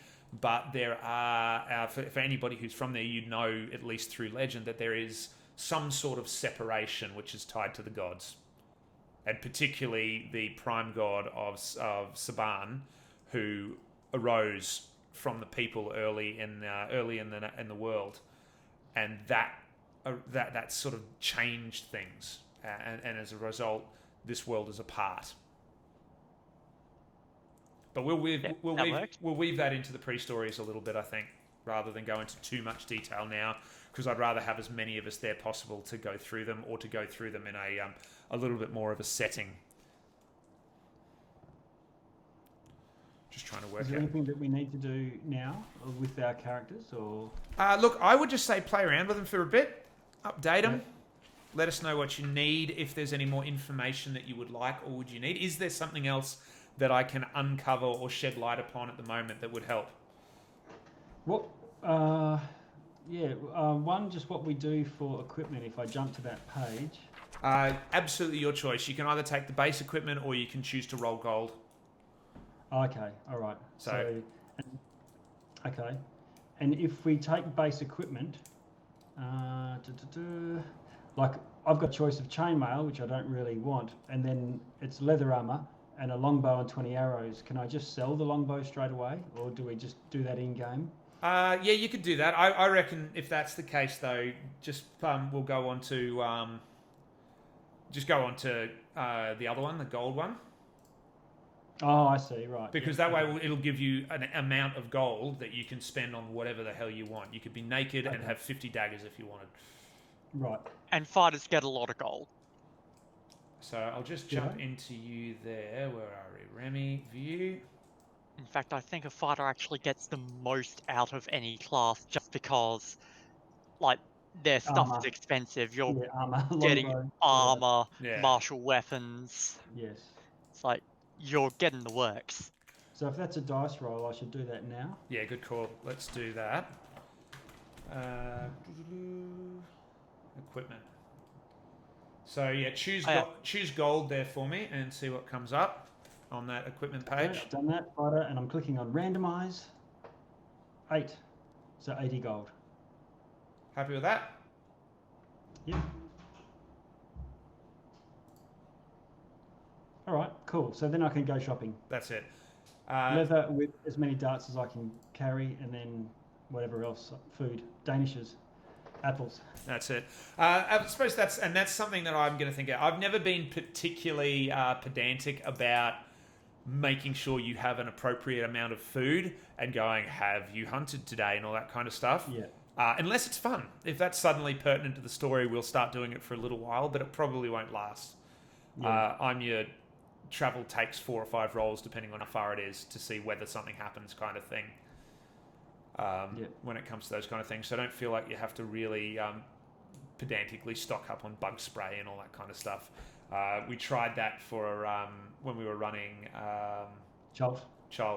And I started running one with one group and wasn't doing it, and then I threw over on one of my games to another person to DM, and they played the hex crawl, and it had its moments, but there were a lot of sessions where we were just working out the minutiae of travel and making sure we put on those kind of things, and it was great for a bit, but you wanted for a bit more action from time to time, I felt. Yeah. If you do it a little bit just to make sure that people are aware of what it's like travelling, and then montage from there. Yeah. And that's sort of how I do it as well. If you're a spellcaster, I recommend strongly that you either take a focus so we don't have to worry about the physical components, or we'll just play with that when you remember, rather than going, I can see here that you don't have a 4 gold piece, whatever there it is, you can't cast that spell. It's like, well, obviously you restock when you go back to town. We don't have to roleplay that unless you want to. Yep. But again, I'm willing to adjust those to the, spin those knobs to the level that we all want to play. Even if it means that one person could just say, oh yeah, obviously I shop for it, and the other person, if they want to, can literally go and do the shopping. I'm happy either way. Alrighty. So I think we've got. Are you going to go equipment, or are you doing gold as well, Sasha? I did equipment. You did equipment. Too easy. If you wanted to go back on that, you can always do that. So, or like I think it's not very easy to go back on it. So I reckon what we do is we just roll the monk one, which I think is stuff all, and then just add an amount of gold. Should that be? Should it work? So up to you. If you're flush enough with gold, how much gold does it say you have? Usually you start with 10 once you pick all your regular equipment. Yeah. It's generally better because you just get armor cost. Your starting gold after equipment, if you go with the standard equipment option, is based on your background. So the poorer backgrounds will have like 5 to 10. A noble would have 15 or 20, I think. One of them, I think 15. Yeah. Yep. Which, keeping in mind that 1 copper is the equivalent of about $1. Yeah, that's it. So it's like, essentially, I've got $1,000 to my name. Yeah, and that's what I'd say. I'd essentially say you probably in your last fight where you suddenly learnt that you could do a little bit more as a monk, and suddenly, well, maybe pit fighting's not for me. Obviously, you had enough of a windfall there, so if there's anything else you actually want, we'll make sure you have. And yeah, I like the idea of essentially having that money as like, okay, I've saved up over all of this time. I'm going to try and find a group of people who are looking to actually do stuff, and like see if I can go along and actually make something of my life now that I've managed to just scrap together this much at the very least. Go about your business. I'm not taking notes at all. Yep, all good. And if we're starting, and like with the city that we're starting in, my feature for my background is that I can easily work out how to get around cities and everything, especially my home city. So it's like travel times are halved for a party with me in a city. Cool. Because I could be offering my services to the party as a sort of like city guide. Now you were abandoned. Who can also handle themselves in a fight. You were abandoned in this city, weren't you? Yep. Yeah. So if you were abandoned here, that's not where you're from. Where would you be from? Do you know? Do we need to? That would be up to you. Cool. I'm going to say because I'm going to go with my character couldn't choose where they were born. Excellent. Okay, so you're not going to know exactly where you're from, but I'm going to say Give me a description. It'll be a smaller village X number of distances away. Possibly one with a temple, with a particular temple or whatever that my family like to visit. Okay, so I'd definitely say that you have... oh, that's interesting. Let's get rid of that. You were dropped off at the... So in my background, I've got it that essentially meant just a second.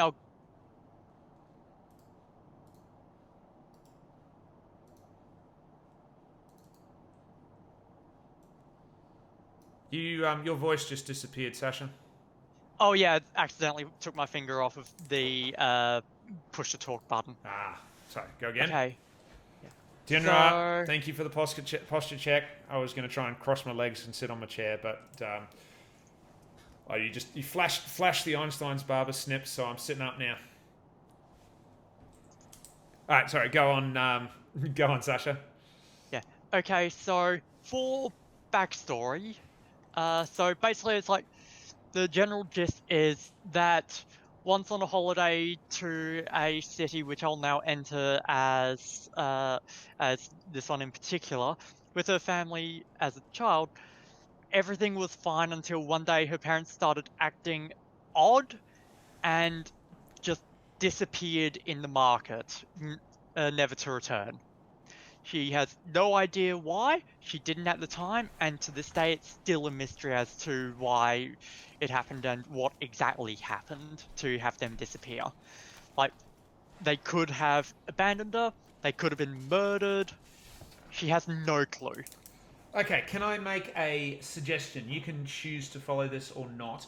Yeah. Looking at this map here, I'm going to suggest that the family have come down through the Bay of Deception, perhaps from somewhere up that way, and got to about where my cursor is now. I'm going to build in another little town there, bigger than a little village town, and in that at that crossroads, there's a market and like a town that really has grown off being a market to support Mercel Keep. So they've got to go up that little path, which would be up onto a cliff to get to Mercel Keep, where the people study, and it might have been at that town in the market where you were abandoned, which would have then meant that in that situation where you've suddenly lost your parents, you then had to actually find your way to somewhere like Sedendria by taking the ferry across to even get into that stage. Yeah, that works. And that will give you a little bit of a knowledge of that crossing, and it will also mean that rather than having an innate knowledge of Sedendria, it's something, depending on when we kick off, that you can have. So rather than being a completely reliable guide, there will be elements that are not necessarily correct still. Yeah. So cross the Bay of Deception. So that would be the Night Strait or Refuge Sanctuary. You've got across King Strait. You've got Mercel Keep there, which is sort of a it's essentially where your Candle Keep would fit in Faerun lore. And so you go down the cliff, and there'll be a little town just here that I'll build. Okay, so small town, just west of crap. What's it? So just north of Mercel Keep. Just north of Mercel Keep. Okay. Yeah, and so on that, Lake Gondolmere, and I can invent a place that you're from that's up in that direction in an appropriate distance, because I haven't filled out some of those areas that are up there and what is actually there, if anything. Because seeing as you don't know, that's something I can play with. Awesome. All right. Anything else that we can? I love leaving open ends for the GM. Excellent. Anything else that we can fill out at the moment, or are we pretty much there with our with our third and our fourth character? I do have so I just entered in some allies and enemies. So allies, a small group of other urchins that helped her get by early on. Group leader Jackie Dust. Yep. So, and enemies, the original owner of her modified hand axe. They really liked that axe. Yeah, that's definitely going to be a thing. Yep. And a few rival fighters. She was at one point asked to throw a fight to them and refused. She still lost, but it's a matter of principle. I like that one. That's quite fun. I probably, and I'll play with those as I see them. Alrighty, excellent. So that means we have a Protector Aasimar Monk. We have a Tiefling, whatever, Grimer Bard, a human Grave Cleric, and a human Beast. Rogue Crusher, also known as a fighter.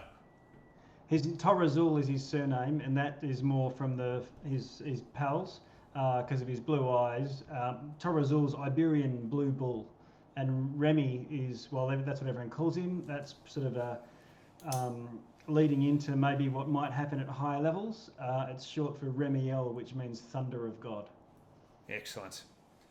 And we'll have to, and we'll talk then or later about which god that may or may not be, if it is a specific one. And that's something that I imagine, seeing as you're the kind of person who prays to the gods generally for specific things that we can then build upon. I've got a few ideas that we can play around with on that as well. Yep. Also, that is a metal name. Just in the background, I'm just refilling some water here to fulfill Dinra's. His inverted commas name is Pachuco, which is like the Latin American gangster street fighters. Pachuco. Excellent. So I see the Portuguese link that you mentioned in the chat there before. I think that fits with the arid highlands you were talking about as well. Yeah, absolutely. Yeah. Okay. Oh yeah.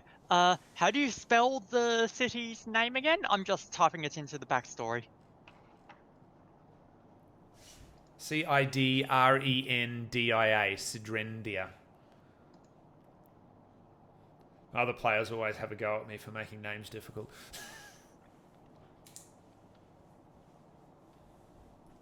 So Cidrendia. That's it. Yep. Brilliant. And now I have to actually find out what those numbers all link to. I sort of vaguely know. But I was pretty sure that I still had the original page next to it. And I'm not sure it was there. And I have given my character a name via random fantasy name generator. Oh, hooray. And what, pray tell, is that name? Elfir. Elfir. So Elfyr. Oh, I like it. You have to go through and find out what all those things are. But anyway, this is Sedendria. This is where you are now, Sasha, up on the screen there. Yep. So you've got the requisite jail off the coast. Yep, been in there. You've got the barracks up here. Although as a fighter there, you'd probably just be in the docks up here rather than being shipped out to the island. That's the throw away the key side there. Yeah. I'm in the more Chuckman lockup. Yeah, that's it. Let them cool down. rather than Alcatraz. Yeah, absolutely. And I'm really going to have to remember some of those things. They were specific to something. I think they'll be on the back of one of the pages. That's the problem with my filing system. There isn't one. Yep. Yeah, I've managed to pull up the actual character sheet. Woo! We've got a win. There it is. It's always, Yep. it's always, I love when a plan comes together. How about that? Look, if you're gonna say that you need a cigar, don't light it because smoking bad. And, a better moustache than this rubbish. Yeah. I suspect I'll have to find that or make it up and pretend I found it. Seeing as things get done behind DM screens all the time. Yes. All right. Well, on the strength of that, I think that is 4/5 of a party sorted. So initially we had about 7 players interested, and then there were 2 or 3 more after I took that first lot. who are coming in, and we've had a couple of people who are considering, and one or two who've sort of gone, nah, I'm probably going to need to stop out because of, you know, various things. Zanai, who popped into the chat last week, was going to have a go, but with their work schedule and a few other things going on, they decided it would be a little bit difficult. But there's one or two who are still considering that we've not heard from a while. That is a lot of hydrating. I'm out of water, actually. So I think we'll wrap it up. I'm going to leave it to the two of you for a second for some quick comments. Obviously, I have to go and at least refill my cup to make those last hydrate checks. I think we're going to have rules about spamming that one, because if I drink too much, you won't see me all the time. Bear with me 1 second. Maybe we can share that. Yeah. Bear with me 1 second. Yeah. Also, you know how it was being said earlier that this party doesn't really have the standard monk type, not monk, rogue in it? Yeah. Well, with my background, I actually get stealth, sleight of hand, thieves' tools, and a disguise kit. Yeah. Yeah, so And I've got yeah, stealth, no, I take deception, thieves tools as well. So I think between the two of us, between the two of us, and amply like we've covered. both got decent decks. Like mine's a bit higher than yours, but yeah, it's like between the two of us, we've got the prerequisite. Oh crap! Why didn't we bring a rogue stuff covered? Yeah. Yep. Yeah, yeah, we've Monks are got. good for that. Monks can pretty much stand in as almost anything. Oh yeah, just they're not a damage dealer, but they're very good control. They're martial control. Yeah, if you can stun the dragon every round and then everyone else beats it up, that's perfectly fine. Also, level 17 Quivering Palm. Oh, you failed your con save. You had 200 hit points before? Well, guess what? Now you're on 0. And if you pass it, 20 d10. Yeah. It's like it's the only thing where if you pass your saving throw, you still take 20 d10 damage. And it's necrotic as well. It's just like monks. Too fair, level 17 capstone ability. It's like you'd expect it to be broken. Yeah. Well, that's it. And the amount of times you actually get up to those super high level ones. I was thinking about it in my current character in the new game we're playing, where we're playing 2 characters, and I was like, I can't multi-class. If I multi-class Splash 2 and Sun Soul Sorcerer, I won't get the level Wait a minute. There's no way. The capstone is so rare. And it's like, when you're choosing your class, you aim for like mid-game. You aim for like level 10. You don't aim for level 20. Like, up until level 10, maybe level 15, if it's a really reliable group, you go for what is good up until then. You don't aim for the best capstone, because odds are you're not going to use it. Yeah, that's it. The monk I've played, I went straight into drunken boxing monk. Jackie Chan monk. And the problem was, though, that was a West Marches game that we played during the first lockdown. So I was running that fully on Roll20. So everyone I've ever played D&D with up to that point was in the game. And so some days we had like 14 players, and sometimes we had 4. So obviously we had to pop back, and it was a dungeon crawl map. I'll see if I can bring it up, actually. It was quite fun. Yeah. Oh yeah. This is also my first time ever playing a monk. Oh, really? Nice. Yeah, it's one of the few classes I've never touched. Yeah, this and wizard basically. I've always wanted to play a wizard. I've always I've designed wizards. You know, I'm going to focus on necromancy, and it's just this, and I'm going to focus on this, and this is the background, and all those kind of things. It's like, I've always been scared to try wizards just because you're relying a lot on the GM to be able to do stuff. Because with wizards, like, you really need to be finding spell scrolls and other wizard spell books and stuff, and being able to copy that all into your spell book. So if you're not finding all of that, then you're not getting the full use of your class. Yeah, that's so it's like, I've always been scared to try it because like I don't know if those things are going to come up. No, that's it. But then you should find, like, once you've got yourself a decent DM or you've got yourself a decent group, those problems you would hope sort of pop away a little bit. So that Yeah, was and it's like, if this character dies, then I may give Wizard a go.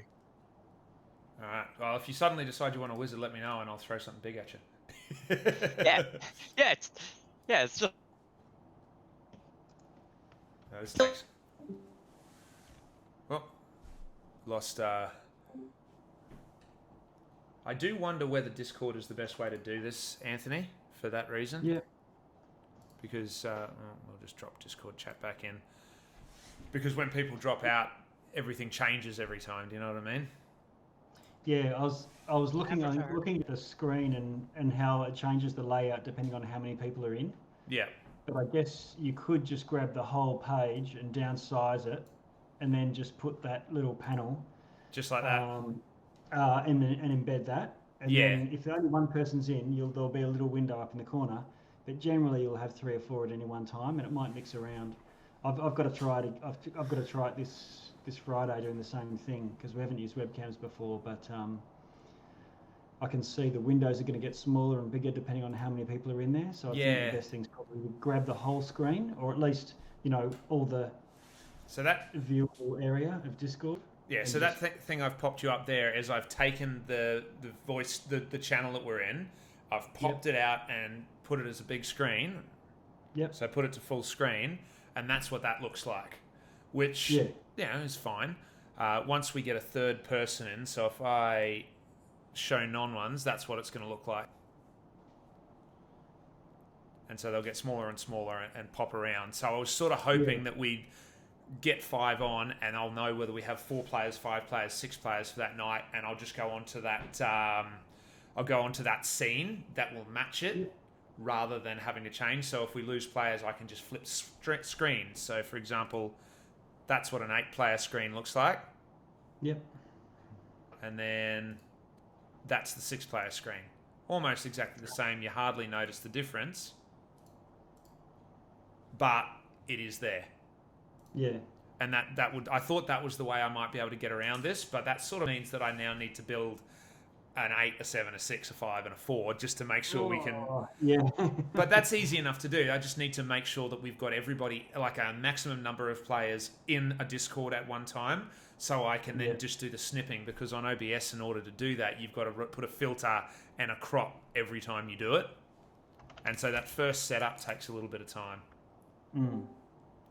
Yeah, no, I'm definitely keen on playing a wizard one day. Okay, Kenshin. Never played one. I'm currently running a barbarian. My unknown forces to come and deliver a message. Hydrate. Again? Bear with me. I think we're getting to the end of the level of hydration for the evening, because I've just gone through another. I reckon I've had 2 liters of water alone this session. There we go. All done. I need to bring that up again too. There we go. Discord back up. And back into general chatter. Dinner, I've been drinking as you've done it.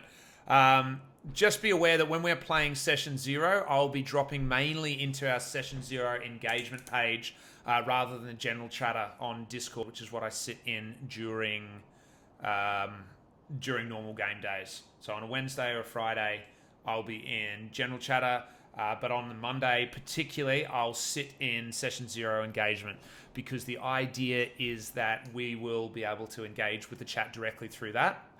And now that we have affiliate going on, I'll work out how we're going to make that work. Eventually, we'll probably lock off the stream chat and have that as an invite for people who are going to voice characters for the day. But up until we start actually playing, it probably won't be a big issue. Yep.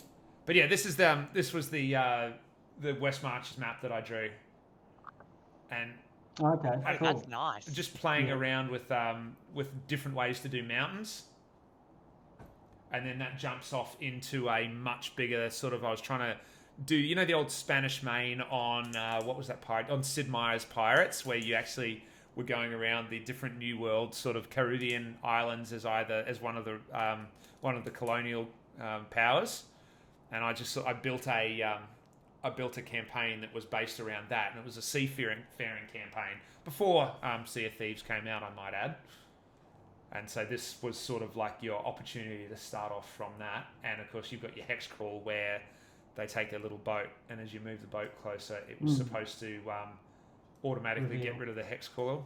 And each of those things that you can see on the screen are different encounters that they could run across as they uncovered the hex crawl.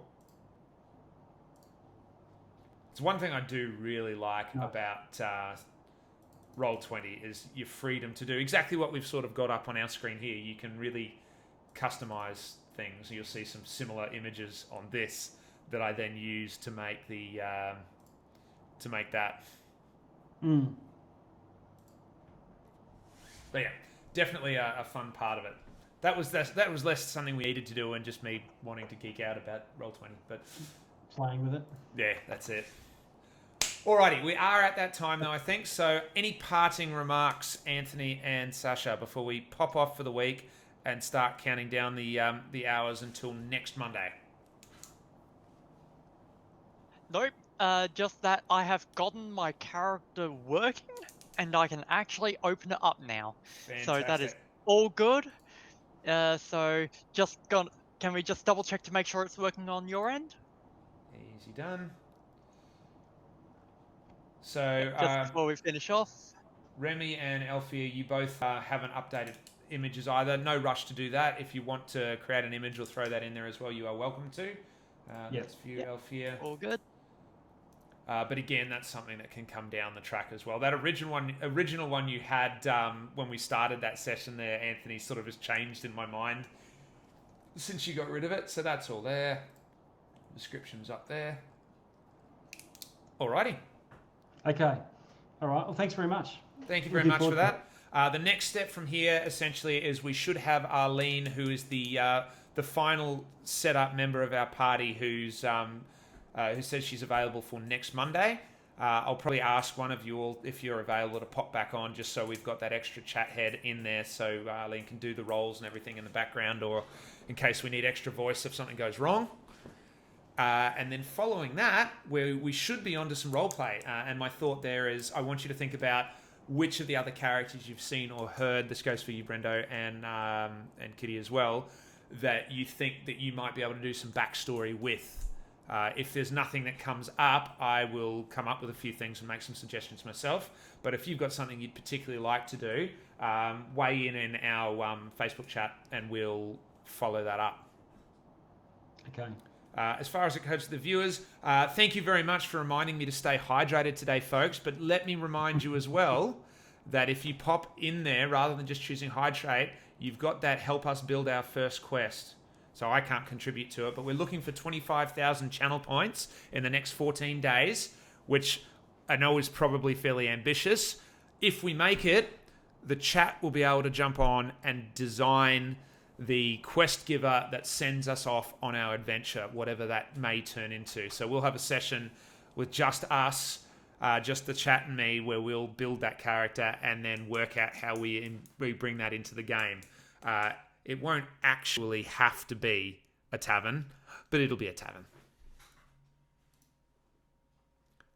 I donated it to help it along, but I obviously will not be helping make the quest. Brendo and Sasha straight in there, and Valiant Odyssey as well. Thank you very much. Valiant Odyssey, if you're in the chat, let us know. Did you make your 50? Have you made affiliate left? Yeah, Valiant Odyssey was someone who very kindly captained me through the Sea of Thieves a couple of weeks ago. Another Australian streamer. Awesome dude. Give us the good news, man. Tell us that, like us, you've made affiliate. Fan-freaking-tastic. Get in there. Oh, that's amazing to see.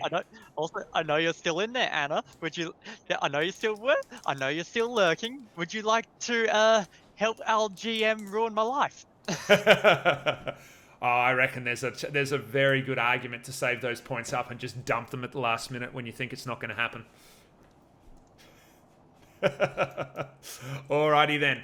All right, Dinrat, thank you very much for filling my mouth with lots of water and making me go to the bathroom all the time tonight. Same with Bakiki. Thank you very much for checking in today. I'm really glad that we're one step closer to playing this game. One other thing to think about, I am going to try and work out a plan for throwing our sessions onto YouTube, something I've never done before, so why not have another challenge? Still making the final decision. Am I going to drop the VODs as they are, or is it worth spending that time and cutting them down into highlights reels? So For D&D, I've always, like, for D&D especially, probably the full VOD. yeah, Because, like, otherwise they're missing out on a lot of interaction and stuff. yeah, that's true.